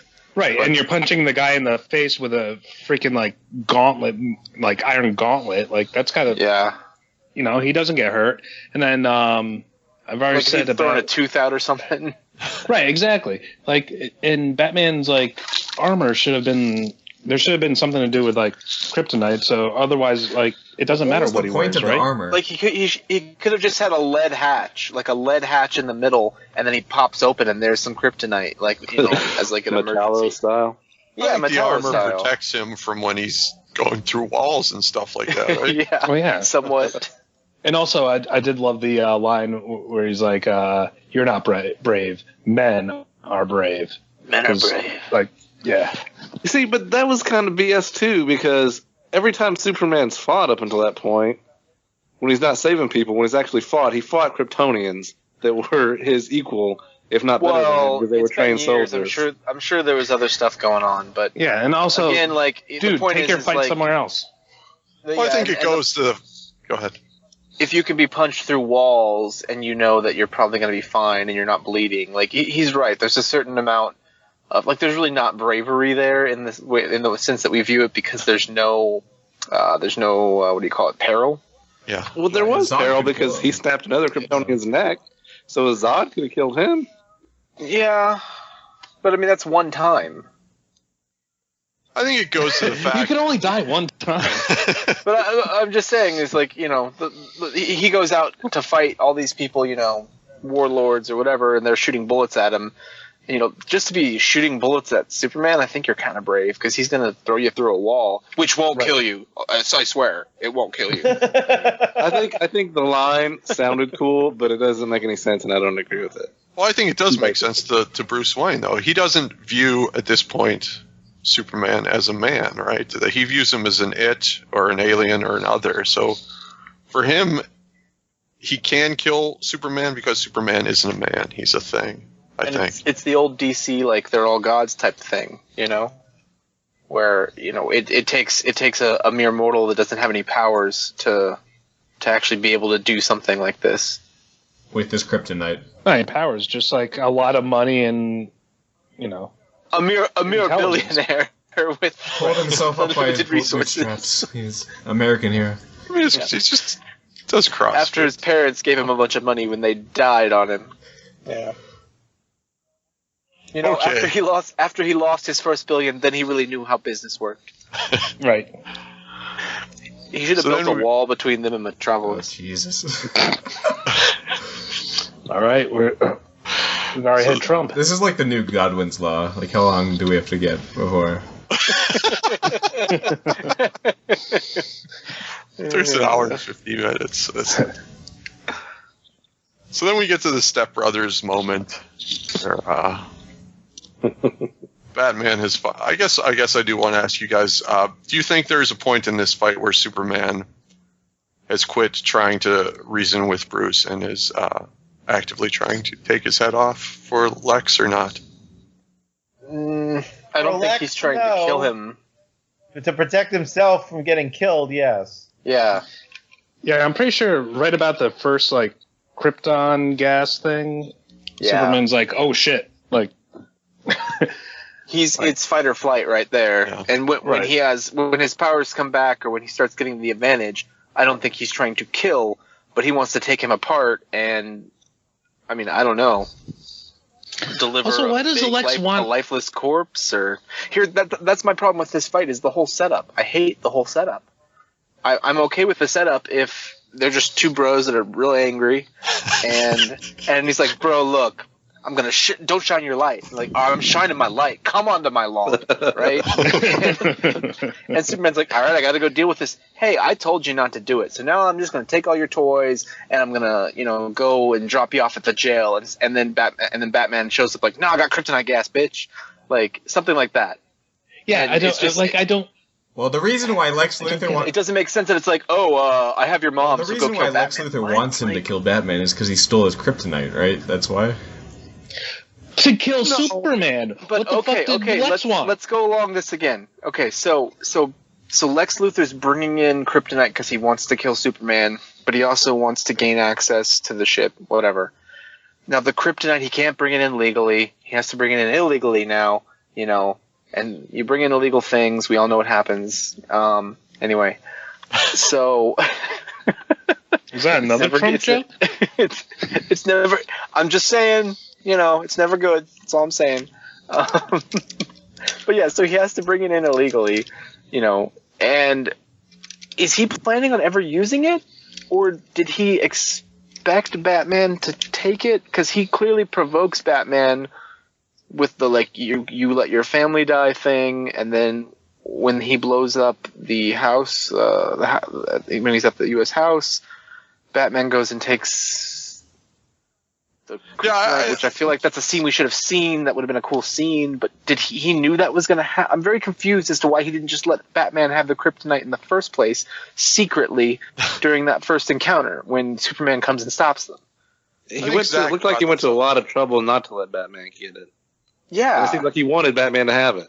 So was it a backup plan to give it to Batman? Did his plan change at some point after he got access to the ship? Is that what's going on? Are too small to understand his plan. I don't have like a 170 IQ like Mr. Luthor, so I'm, I don't know. Yeah, I think his plan does evolve, but I think he views the fight as kind of a win-win, whether Batman kills Superman or Superman kills Batman. Anita? Yeah, I still can't make sense of what he planned and then what he planned later on, and I mean, I wish there was again, this is the same dude that wanted to create artificial earthquakes to have California dislodged from the continent. Oh, let's just talk about that for a second. Yeah, real estate scams, man. In a serious conversation about this movie. Yeah, real estate. And then that's the same movie where was that California or was that East Coast? I don't know. California. But that's California. I thought the whole Kryptonite Island was on the East Coast. It was in the Atlantic. Anyway, Superman the movie's awesome. Anybody says otherwise is just wrong. No, I'm talking about in Superman Returns when he does the same thing where he has that Kryptonite Island and he's like, I'm going to sell people this island. He's creating his own land out of kryptonite, and then Superman overcomes the most kryptonite you've ever seen just because he wants to. To do he's Superman. Of the biggest feats of strength he's ever done. Which, if that island wasn't made of kryptonite, that's a badass scene. That's really cool. But the fact that as he's pulling it up, you see green, spires of stuff just shoot in front of his face, oh damn, kryptonite, it's 2 feet from him, what? Oh man. At least there's that scene in the beginning where he saves that airplane. That's Superman Returns right there, that one scene. It's a good scene. Yeah. And then we get Superman the Creep. Murderer guy also. And I forget. I thought Superman? he did eventually threw a guy into a turbine or something. I can't remember. That doesn't sound like the first. Wrong, never mind. That's The Incredibles, maybe. Maybe. Hey, at least Jimmy Olsen doesn't take a bullet in the face. Yeah. Yeah, but what was the comic it was a super special bullet, so.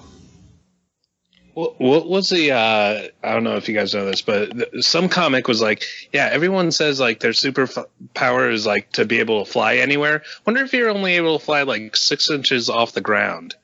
Oh, yeah. What if you could only fly in airplanes? Right. Yeah, your superpower is a little bit of money. But yeah. I think a lot of superpowers would be terrifying. Having flight without invulnerability, you wouldn't last long. Or no, the rest of us wouldn't last long. It'd just be well, you'd fly into stuff. Well, you couldn't go more than 5 miles an hour or 10 miles an hour. Right. Isn't that why the Flash has that special helmet because of the friction or some shit? No, wouldn't the Flash have a force field around his body? Okay. See, wouldn't being the Flash be terrifying though?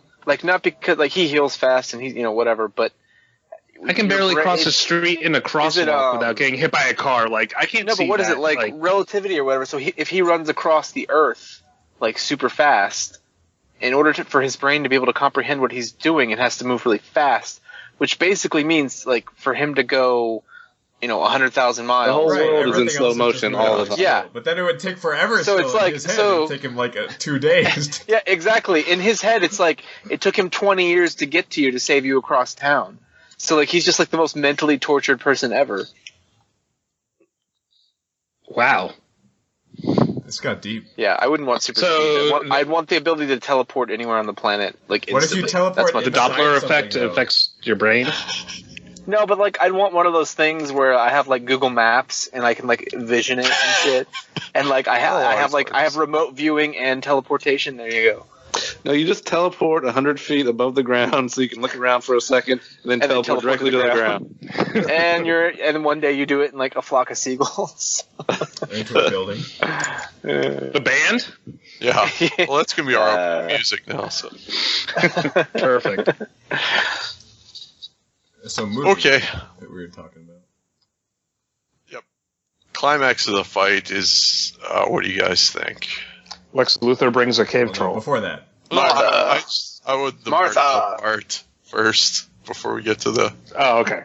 We got the Martha part, then the Batman part, then the cave troll part. Then... Did anyone else ever consciously think about the fact that their mothers are the same name? I guess I never even really knew noticed about that. this going into it, No. so I knew this was coming. Yeah. Okay. I've been a comic fan for forever, and I knew they were both Martha, and it never dawned on me. I had to go back and check and be like, are the dads the same? Like, no, they're not. It's Thomas and Jonathan. Jonathan. Yeah, I was like, what is going on? Yeah, that's one of those things I too like. I've been reading comics forever, and it never occurred to me until this movie. Okay, I'm glad I'm not. Yeah, Martha Wayne is very rarely a character, right? I don't know. And all, She's been in like every 4 movie. freaking We know movie, yeah. her pearl necklace well, is compared more to of a Thomas character Wayne. than But he is, like, though. how often is her name really said? They usually just say the Waynes, and then they compare him to his father, Thomas Wayne, and yeah, I can like only Thomas remember Wayne was in Flashpoint, but a few stories where Martha Wayne even talks. Well, it's kind of like is I guess different, but it's kind of like Laura or whatever. What's Superman's real mother's name? Like Jor-El is very much Lara. a character. Lara. Yeah, Laura. Jor-El Lara. is very much a character in the Superman mythos, but his mother really isn't. It's the same thing. yeah, but then that would be like I was- finding out Batman's mother's name was Laurel. Laurel. It'd be like a little weird. They both have daddy issues. well, I mean that's central to both these movies, right? Is the central theme is lessons learned from fathers. I think. Well, yeah, it's 2 orphans battling each other. Well, it's even I think even with Lex and Oh, yeah, there's daddy issues all over the place. And I doubt Wonder Woman actually ever knew her dad either. well, it's going to be interesting to see in the film. I None guess. of the Amazons know their fathers. Yeah. Exactly, that's what I'm saying. Yeah, they Well, Wonder Woman has a distinct origin that was recently changed in the comics, so it'll be Yeah. interesting to see what origin they go with. Yeah, I'll be very really? interested to see what I think they're going with the they new settle one. on. I read they were going with the new one that she's going to be the daughter of Zeus. Isn't that always how it is, though? Excuse me? Whatever the current thing is, that's what they do. Well, She's the daughter of Zeus in the current incarnation. I think there's even a Really? webcomic that's rebooted that origin story since then. But And This then is you're- why I But can't keep up with comics. She was out of the tribe of Amazons, right? Yes. Yeah. That's the one I know. But if you really want to know, she's actually the current god of war. Sweet. Yeah. So did she kill Ares? I mean, She killed. Well, it's nice to see a female god of war. Yeah, good. yeah, you know, finally, after how many thousand Glass years, ceiling has been Yeah. cracked. the Olympians are really getting on board.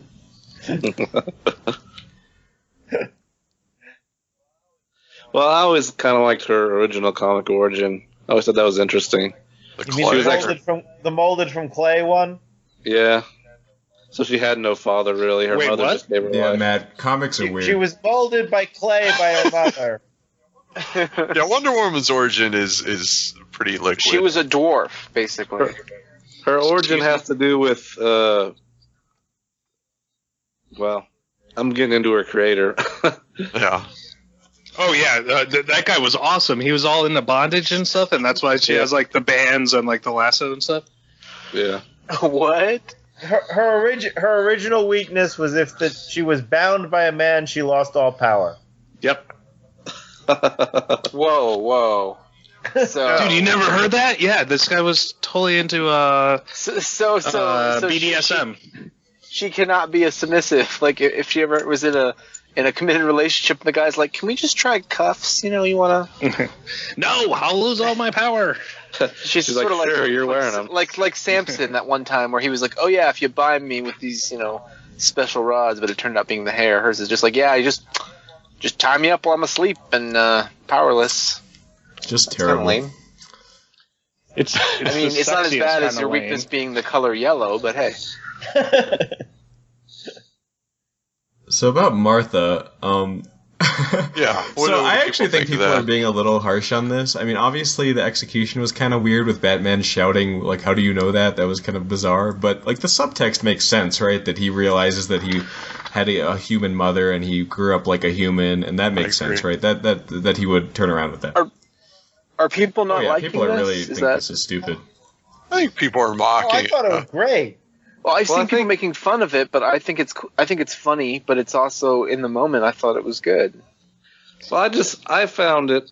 I mean, it seems strange that Batman is just going to completely switch gears and be okay. You're okay. We're buddies. We're friends. I'm a friend of your sons because mothers have the same name. He knew he was. This goes back to me thinking that he doesn't really want to be killing Superman. He just feels that he needs to. And then when this comes out, he realizes, like he has a moment where he thinks he's talking about Bruce's mom, kind of. Like that's the only. Right. He's Martha. What? How do you know who I am? Is that sort of what he's? Well, I think it just takes getting time. at? Like Zach said, to me, it's very close to the ending of The Bridge on the River Kwai, where the main character kind of has this epiphany in this moment of what have I done. And like Zach said, I think he realizes that Superman is indeed human. He is not a thing. He's not an it. And in that moment, he realizes he's been fighting this kind of war to his own code that is absolutely insane, and that everything he's done has been counterproductive. And the Martha thing is maybe, the best friends now thing is funny, but I think the moment it works for me. I just feel it was really awkward, like that he'd flip the switch just like that, be like, "I'm going to kill you. No, now we're buddy cops, and let's go take on this thing." But he was already kind of hesitating killing him. I think that's what epiphanies are, right? They're just a single moment of enlightenment. Never had one. I'm not going to say. I mean, it could have been done better, but this was the fast, easy way, and like Thomas is saying, I think in that context it makes sense. Like there could have been a more of a conversation. Elegant. But, Yeah. Also, why couldn't Superman go save his mother? Reasons. Because he's needed at the ship, right? He didn't know where she was. Well, I think the ship took is... Alfred Batman to found her figure it right out. quick. He's the It's 'cause world's he's got greatest KG detective. Beast's cell phone. Yeah, that's a The world's problem. greatest detective needed Alfred to tell him. Alfred is Yeah, the world's greatest That's the detective, yeah. secret. Yeah, but I think Superman is the only one that can handle the issue with the Kryptonian ship. Right? No, but can we go over that for 1 minute where Sure. they become friends and he says, "Don't worry, Martha won't die tonight," and has no plan whatsoever? Like, is he just basically gaming Superman? Be like, "Hey, go deal with this. There's this big thing going on. You go take care of that, and you'll probably die doing it. And maybe I'll save your mom or not. I don't really know." And Alfred's Shit, like, "Oh, I don't want to fight a Kryptonian. Stupid. yeah." Immediately he should have been like, "Here, take this so we can communicate." Because immediately Alfred's like, "Oh, I know where they are. I'll just track that dude's cell phone." He should be like, "Oh, Superman. I found it. Can you just go deal with that? Take like 3 seconds." I mean, does Batman look like a guy with hearing a now, plan? buddy? I don't know. I trust It's Batman just- to have a plan. I guess maybe he joking. thought that they could.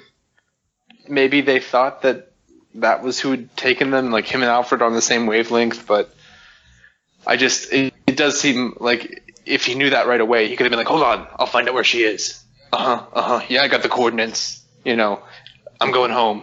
I'm not involved. I don't need to be involved anymore. Right. Like, my bad, I was dick, I picked the fight, but, I mean, Go it's save your mom convenient. and then deal with that alien thing. yeah. I mean, he helped so much to kill Doomsday, so he really needed to be there. Hey, the last kryptonite grenade. Cool. What gives us the Batman Arkham Asylum sequence, Oh, yeah. right? That was Which my is pretty favorite part. great. Yeah. Yeah. Yeah. Wait a minute, what's that? It's basically lifted from the video games, right? The fight at the warehouse. Oh, Where he's jumping The around. and coming off the choreography is a floor. lot like the way that Batman fights in that game. So I thought the action on Batman was one of the most spot on things. I mean, no one's like the Nolan movies were great, and before in the like the Schumacher and Burton movies, they couldn't really like the Don't suit bring up kind of. Schumacher, God. Oof. I'm just saying, like the suit and stuff really limited what they could do with just kind of like really like neck movement and terrible. Like, but this, I mean, he's jumping off walls. He's like Bat Spider-Man almost, which is kind of in any of the cartoons or the comics, like he's just all over the place. So I thought that was really good. Yeah, this is the best Batman action on film. Mm-hmm. Live action Yeah, I think so. ever. So, explain to me this suit, how he had time to change and then hop in the bat airplane, and then how he's deflecting bullets, but like gets stabbed in the arm. Well, like you know how I wondered Kevlar that works, right? myself. Yeah. It's like Dune, right? They found the weak point in the armor. The slow blade. Gorget wasn't put on properly or whatever. No, but if a police officer's wearing Kevlar, I could come right up and stab him, but I couldn't shoot him. You can stab through Kevlar? Yes. Yes. Because it's a sharp pointed blade. The way Kevlar works and the reason why it stops bullets is because as the bullet goes through the air, it starts to flatten out, right? And so it becomes more broad and that pressure is spread out. You still get like a huge bruise underneath because it hits hard, but Right. it prevents the bullet from going through, right? So it's still traumatic. But if it's a like a higher caliber bullet, something that's more like pointed and that won't there's a term for it, like when it mushrooms in the air, whatever.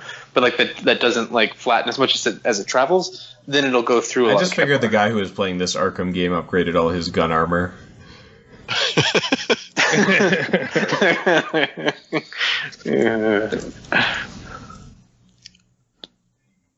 Any complaints, or did we all enjoy this action other than ballistic? That was a pretty ballsy move, setting the dude with the flamethrower on fire, and just assuming like hiding his mom, be like, "Hey, Superman, I got some bad news."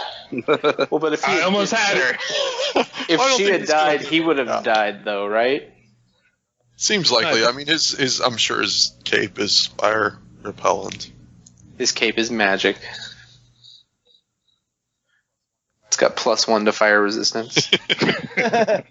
So wait, I can't remember. What exactly did he do when was there someone with a gun to it? He grabs. It was an M60, I'm pretty sure, and he's holding it, pointing it at him with one hand, which is ridiculous because that gun is so heavy. And you're like, oh well, Batman's not going to use the gun because Batman. But then he's like, no, I'm gonna kill her. He's like, that's KG Beast, right? Yeah. And so he's like, I'm gonna kill her. Yeah, I believe you. and and then he just shoots the backpack, I think, right? Yeah, he shoots the tank, so it's like leaking, and then he grabs. So he doesn't directly shoot the man. He just indirectly murders him. Yeah, but he could have thrown a batarang at not the first time in the movie. and done the same thing, right? So how do you guys feel about the Batman murder? Well, no, because then I'm less offended than I was in Batman Begins, personally. But yeah, I don't care. The Batman murder of all what? those people. People? Oh, it wasn't murder. It was self-defense. Well, but like here's the thing: is we see this all the time. Like even like in like the cartoons or the comics, or he throws a ninja off the top of a roof or something, and then they just don't show you. So you're like, oh yeah, that guy must have survived. Like no, they're killing people all the time. Like, but Batman says like he doesn't kill, and that's his big thing. He just doesn't kill his supervillains so they can keep writing them into the books. Like, yeah, that's really all it is. all the henchmen are. Yeah, henchmen die all the time. You are. Yeah, my preference is that he wouldn't kill people or use vehicular weapons, but that's pretty much the way it goes in the comic or in the movies. I can show a super cut of like 50 people from the movies that Batman has killed. So. Oh, you didn't like the machine guns on his Batmobiles over the years? I do not. He even looks malevolent in the older Batman movies when he's killing people. Yeah, he's just lining up guys with 50 caliber machine guns in the old ones. And like I said, the Batman Begins where he lets Ra's al Ghul die instead of arresting. Well, yeah, that's the difference. And you have a point, Jonathan. There's a difference between him killing somebody in a fight and him just murdering them in cold blood after the fight is over, right? And that's kind of the Batman thing, is he doesn't kill the people after the fight is over. Yeah, I mean, otherwise, hopefully they won't do that. I mean, that was one of the big complaints with Man of Steel, right? Yeah. Theoretically, Batman is so in control that he can kind of ratchet up like he's a surgeon, right? And this is his operating table. I had my son with me. We were in and out a couple of times going to the bathroom, but somebody said there was a line about the brand being like a death sentence in prison, and I didn't understand that. Why are people with Batman brands getting killed in prison?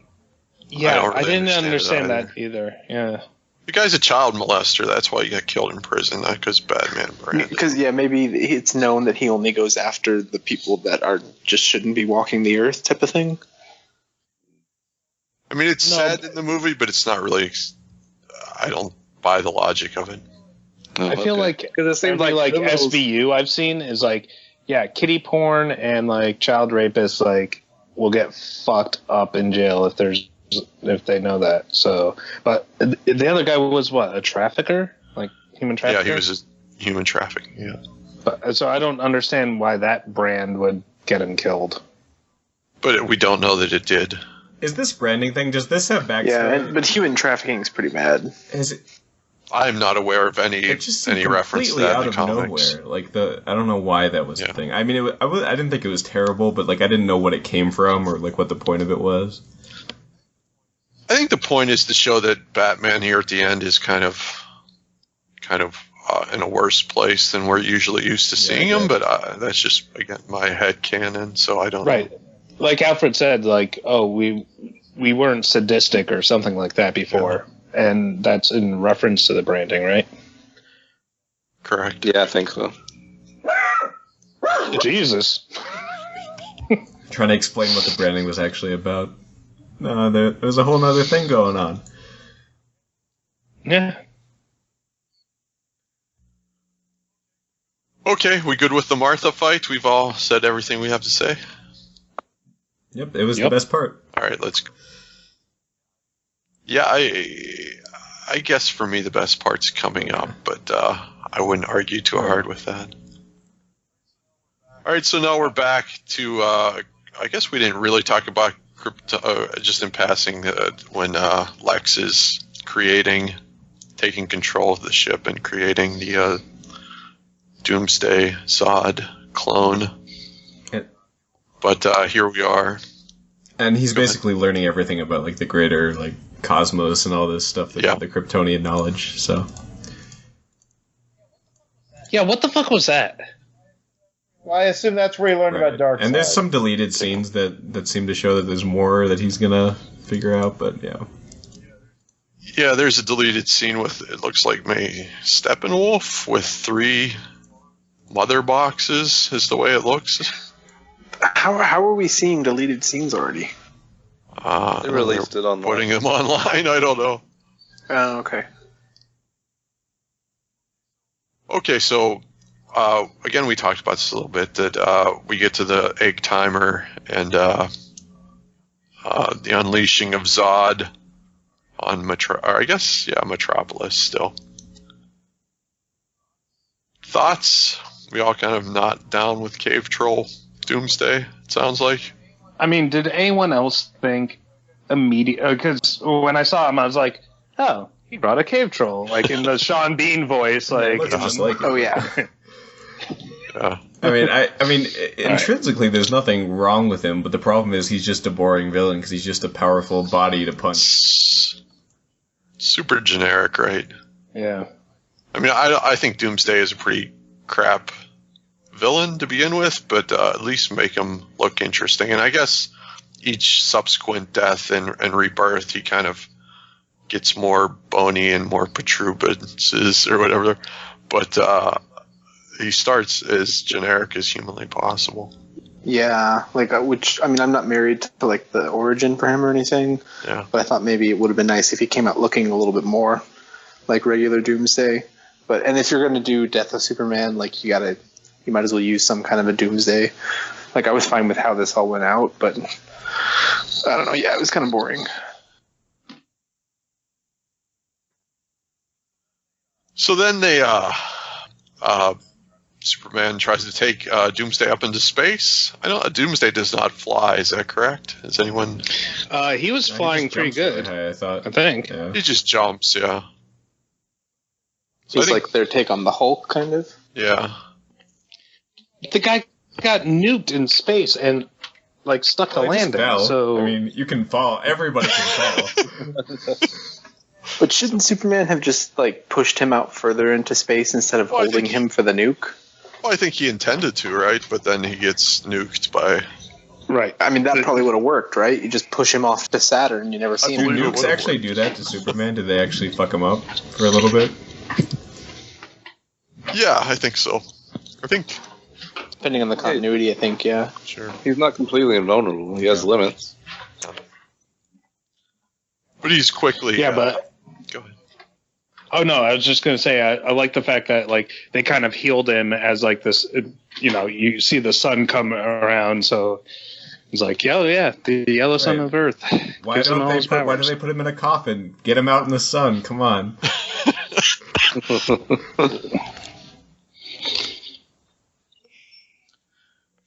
And then Doomsday falls to, I think they say Rikers Island, which is a place in New York. DC, but I'm not. Oh, Strikers Island maybe, but and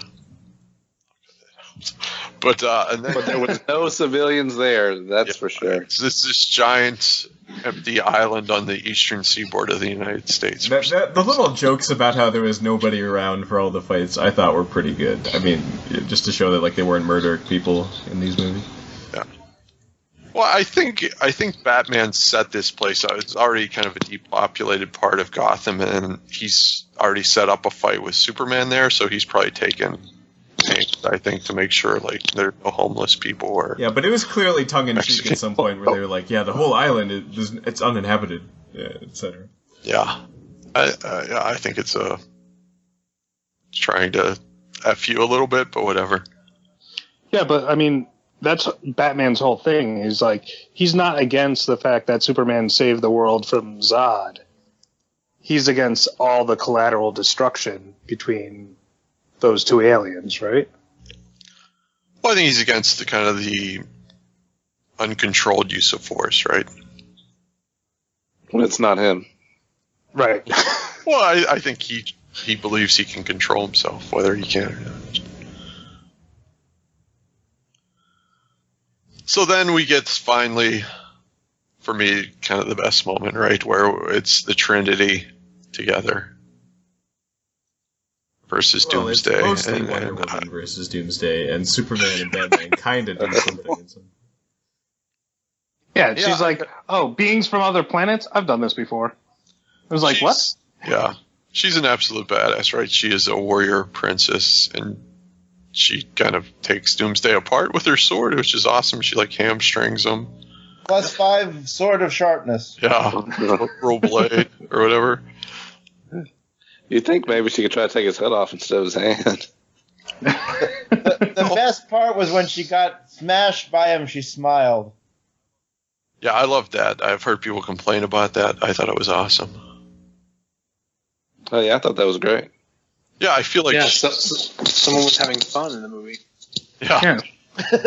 I think people were saying it's an inappropriate time to smile, but I feel like for her, she's kind of left this world behind, and now she feels like there's an actual place for her, maybe. I don't know.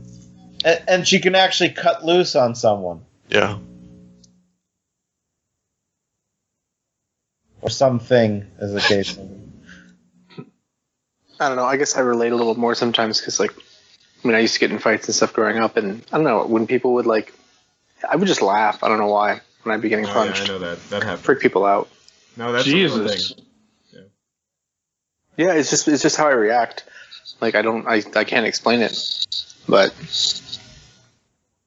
never lost a fight, so. I usually just say not in the face. It's my moneymaker. So thoughts on the final confrontation with Doomsday? Anyone? I think it was poor CGI. A lot of it. I don't think it was that bad. Oh, like Doomsday himself, you mean? Him and just the entire, like, I just feel like everything was like, they were just acting in front of a green screen. Like, even, the background and everything, like, nothing was real, and it was very apparent to me that nothing was real. Obviously, Doomsday's, But, I guess, my main complaint was the whole kryptonite spear thing. Just her throwing it away and how it was retrieved, or like that was really stupid. But also, he gets it and pretty much dies getting it, and then she tosses it a few feet away, and then he's like, "All right, I'm good," and then picks it up and flies like 500 feet or whatever, and to jam it into Doomsday. Like I don't know how else you do that. But I don't think he is good though, right? He's not actually good. He's just but just like the fact that he can pick up a giant hunk of kryptonite and fly down the street just never seemed like a thing to me. Yeah. Yeah, why can't you do like a Superman javelin throw or something? That's what I was thinking, is if he was just like, okay, I've got some strength, and then he like super speeds over to it and just throws it real quick before collapsing or something. That would actually be more of a feat than him kind of hovering toward him. I don't know. But I didn't think about it, but one review I was reading said, why didn't he just give it to Wonder Woman? Because he's the one that's got to do it, right? For the plot, well, they want him to die, but I think he could have easily, like he could have tossed it and like just died from too much kryptonite exposure over the night or something. That's not as good. No, it's not. It's not as good. But I mean, he could have given it to Wonder Woman, and she goes and she tosses it at Doomsday or something, but then it gets stuck, and he goes and tries to help, and he gets killed or something. I don't know. I just thought him carrying it the whole way was the problem. He throws it to Wonder Woman, who currently is like tying up, like lassoing Doomsday for whatever reason, and she misses it, and he accidentally hits her. And then it's right there. And then Batman can wield it without any effect to himself, and Yeah, but he can't get close to Doomsday. He's not going near that. He's not going near that. He's busy trying to grappling hook his way around it, and it's just not working. He fired the grenade to weaken Doomsday, so Wonder Woman could lasso him, so Superman could stab him. That was great. The whole fight, he's just running around trying to hide until it's like, finally, here's the moment. We do get the Dark Knight pose on the building, which is of course cool. Yeah, I think it's Superman's cross to bear, quite literally, right? He's the one that has to do it. So, I mean, does it make sense? Probably not, but it's the way the story has to go. I was actually surprised they killed him. I didn't see it coming. I wasn't at the time, but I going into the movie, I didn't think it was going to happen. The only reason When he picked up the spears, when I The thought only that would reason I did happen. it was to homage Death of Superman, right? Like, this doesn't matter in the plot. He's just going to get resurrected in the next movie or whatever. Right? Well, Right. I hope it does matter. I hope that the Superman we get in the next movie is a different character. Hopefully, yeah. I mean, that's my So hope. is it going to be the Bizarro one, or No, I just hope He's changed. it's not the Man of Steel Superman. I hope it's a different point of view. I mean, I guess that's... You maybe want not like people in steel or something? You mean? No, I mean, it's going You to be want Henry one Cavill. red and one blue? I just want him not to act like the asshole that he's acted like in the first two movies. But my question is, what happens to Clark Kent? Because he is dead and buried. Are they just going to do a Superman without an alternate identity? I mean, you can say Superman's an alien. Oh, he came back. We thought he was It'll dead, just but be he's an Clark alien. Bent. You don't need Clark Kent anymore. You don't, But Clark Kent, in my opinion, I think you do need Clark Kent for the Superman. because he's the human connection, is what you're going to say, right? Yeah, I think for Man of Steel 2, you do need a Clark Kent. But I just don't think it's believable for him to be Clark Kent. I think he can have a public figure. He can be Clark Kent if people know who he is. But to be like the blogger or whatever, it's pointless. I checked your Dropbox are you for kidding copy. me? That's like the Yeah. Check your Dropbox. like if Clark Kent comes back after Superman dies, people are going to be like, oh well, maybe. Oh, we obviously thought- he was He was buried in the Superman. rubble, and he... But they had a funeral for him. He's legally dead. He's not missing. But why does no one go? Yeah, because why does unless no one they- go, wait a Unless minute. they had a secret funeral for him in Smallville. No, you're right. It was open casket. You're right. How did they say he died? It was just part of a fight or something, right? Yeah, I would assume he was covering the fight. he was punched through the fist by a fucking alien. Yeah. Like No, but the Clark. Clark. What is the public? Oh, by he the way, was one of our punched reporters through the died. chest with a He was the Also, one it's like- civilian that didn't get out of town. Well, yeah. Yeah. He was the one guy trying to report on the fight. But you know what? You've got to feel like they put that blurb up there, like, Superman's dead and he's plastered everywhere, and then they put it up there and they're like, and we lost one of our own, Clark Kent, and you're gonna see Superman's Wait face a and Clark minute. Kent's face, like just like right up. Everyone's gonna be like, that's the same dude, isn't Take it? off the glasses and grease back the hair, and they both died on the same they exact look day. exactly the same. I can't, I don't give him that much credit. The hair is exactly the same too. But you know, in our day and age, people would be coming up with that stuff anyway. They come up with these crazy theories about all kinds of stuff. You know, Have you ever Like- seen them together in the room? those aren't yeah, real grieving that parents. dude Those are in- the actors. dude in You know, Man like of people Steel. come up with real dude in Man stupid of stuff. Steel's gonna blog about it, obviously. A blogger guy. Oh my god.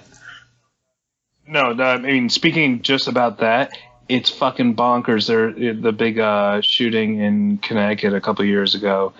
They're like, no, it's a thing by the government. Those parents are actually actors that were They're paid. saying no one died and all this weird stuff. It's like, holy fuck.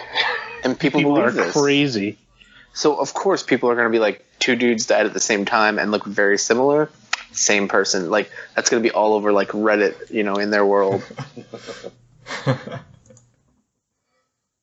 It should be like when we get to Justice League or whatever, there should be something like, hey, was Clark Kent really Superman? Like there should be people that I don't That's, really you know. want that, but yeah, I mean, they're in logistically. Well, because they obviously, dispense but, yeah, with- but it'd be weird to have in the movie. yeah, they dispensed with his ID or his secret identity like so quickly. Like Lois, before she even met him, knew who he was. So Yeah, Yeah, and at Lawrence this point- Fishburne would, at would this be point, like, you can't he keep it wasn't going. super at turning in copy. yeah, Superman, more like not super writer. Yeah. Not super reporter. But he would say it like a headline. Oh, yeah. I liked Lawrence Fishburne in this. But he's like a caricature. He was in this movie? What? I was just saying. Perry White. I know, it's a joke because Perry White wasn't in this movie much. Oh.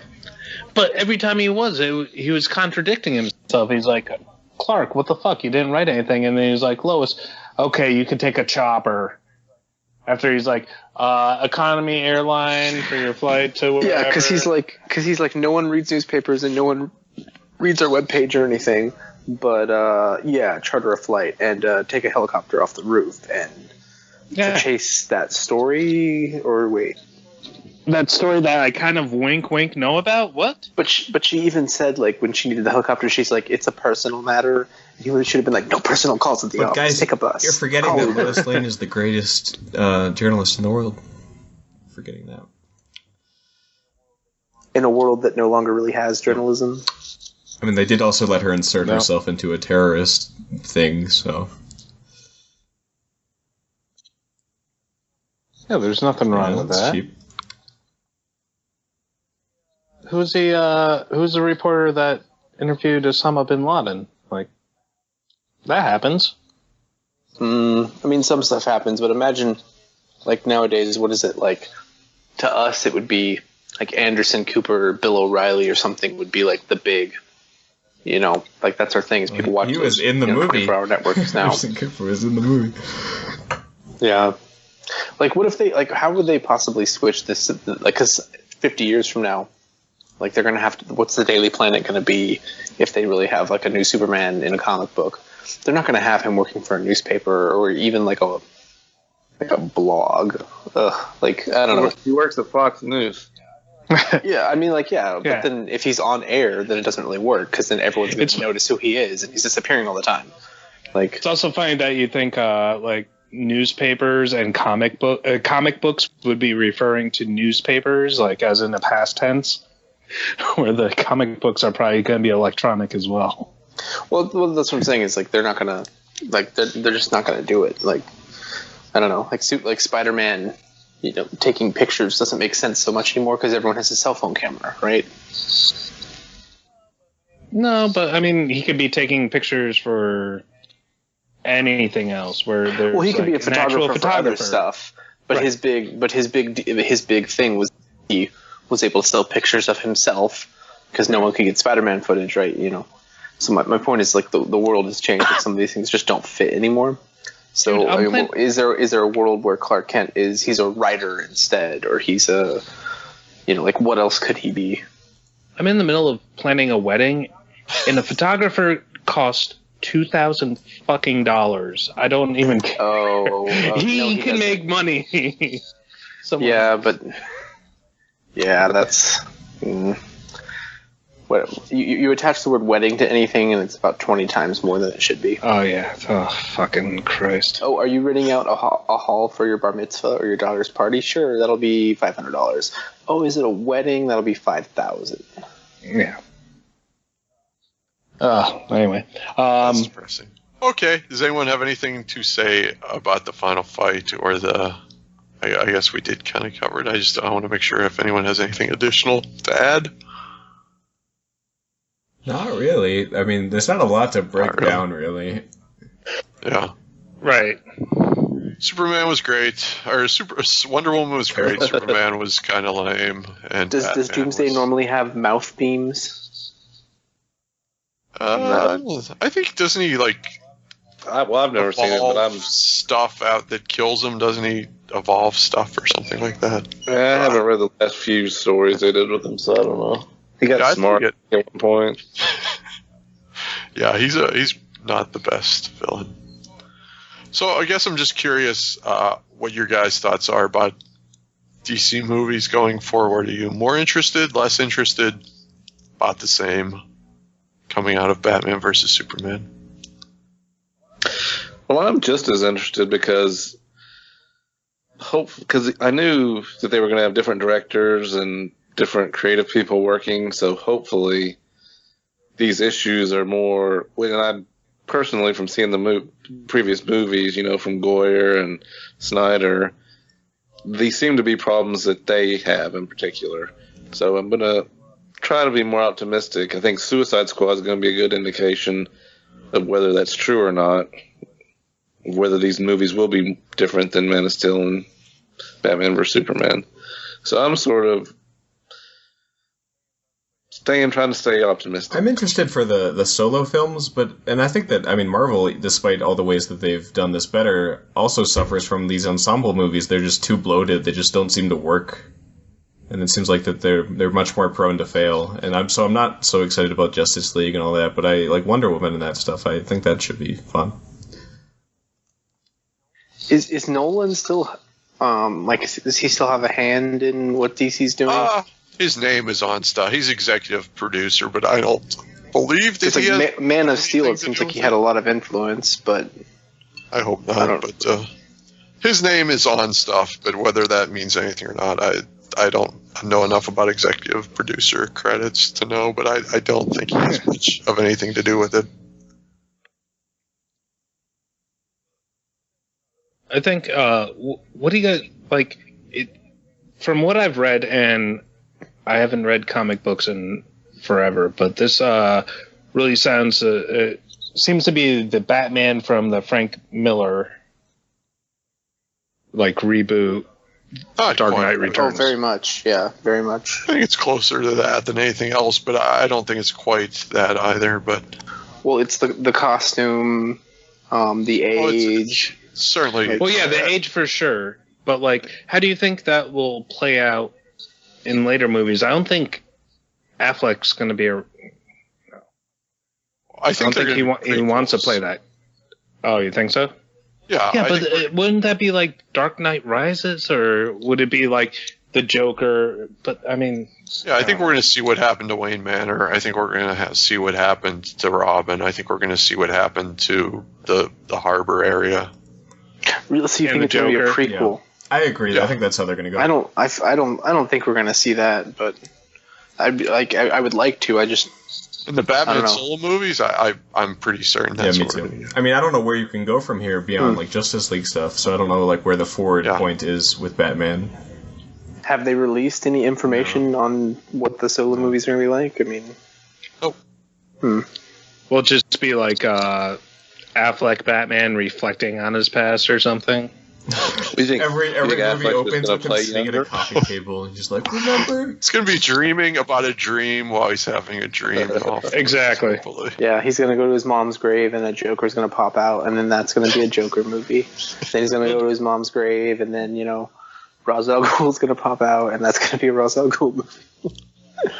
But, I mean, like, how close to each other? Because when did... Well, you got 20 years of backstory to deal with, if you want. Right. But, I mean, obviously the big one is the Joker, but we've already had the Heath Ledger Joker not too long ago. I mean, we've already got the Jared Leto Joker. I mean, that's not...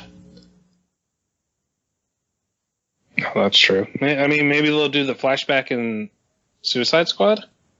Yeah, but there's more to do. I think I think it's just going to be the Harley Quinn stuff as the flashback. That would be my guess, but I'm certainly probably wrong.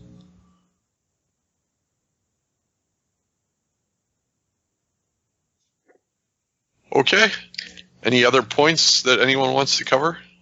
We're closing in on 3 hours, which was not what I expected. Not expecting this. It's been fun. It's been good. Well, other than looking really forward to the Wonder Woman movie and going back to that comment on the Marvel ones being too bloated, that seems to be where they're going to. Even Civil War, it keeps adding more and more characters, and theoretically that's a Captain America movie. So. Well, yeah, it was. Yeah.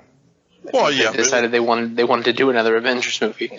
Yeah. Right. I mean, it's a Marvel Universe story, right? So. But really, I think Age of Ultron was really the only ensemble that I didn't super love Avengers either. I didn't think it was.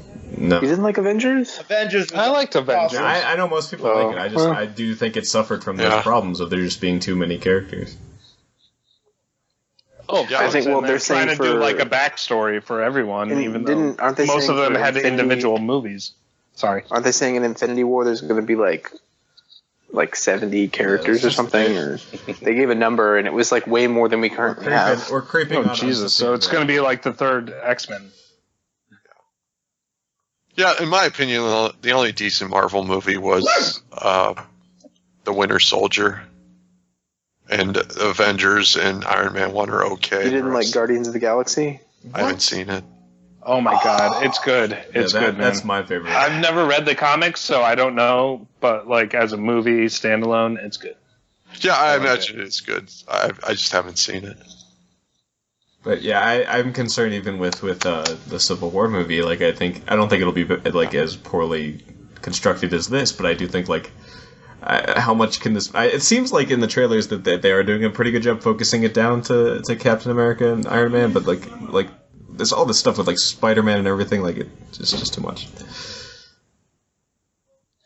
Well, I think the Russo brothers have definitely earned the benefit of the doubt. Until they mess up, I'm going to be optimistic about it. Yeah, I think it could definitely be good. But I really appreciate everyone coming on. Thank you. Thanks, Thomas. It was fun. Thank you, Yeah, guys. thanks for setting it up.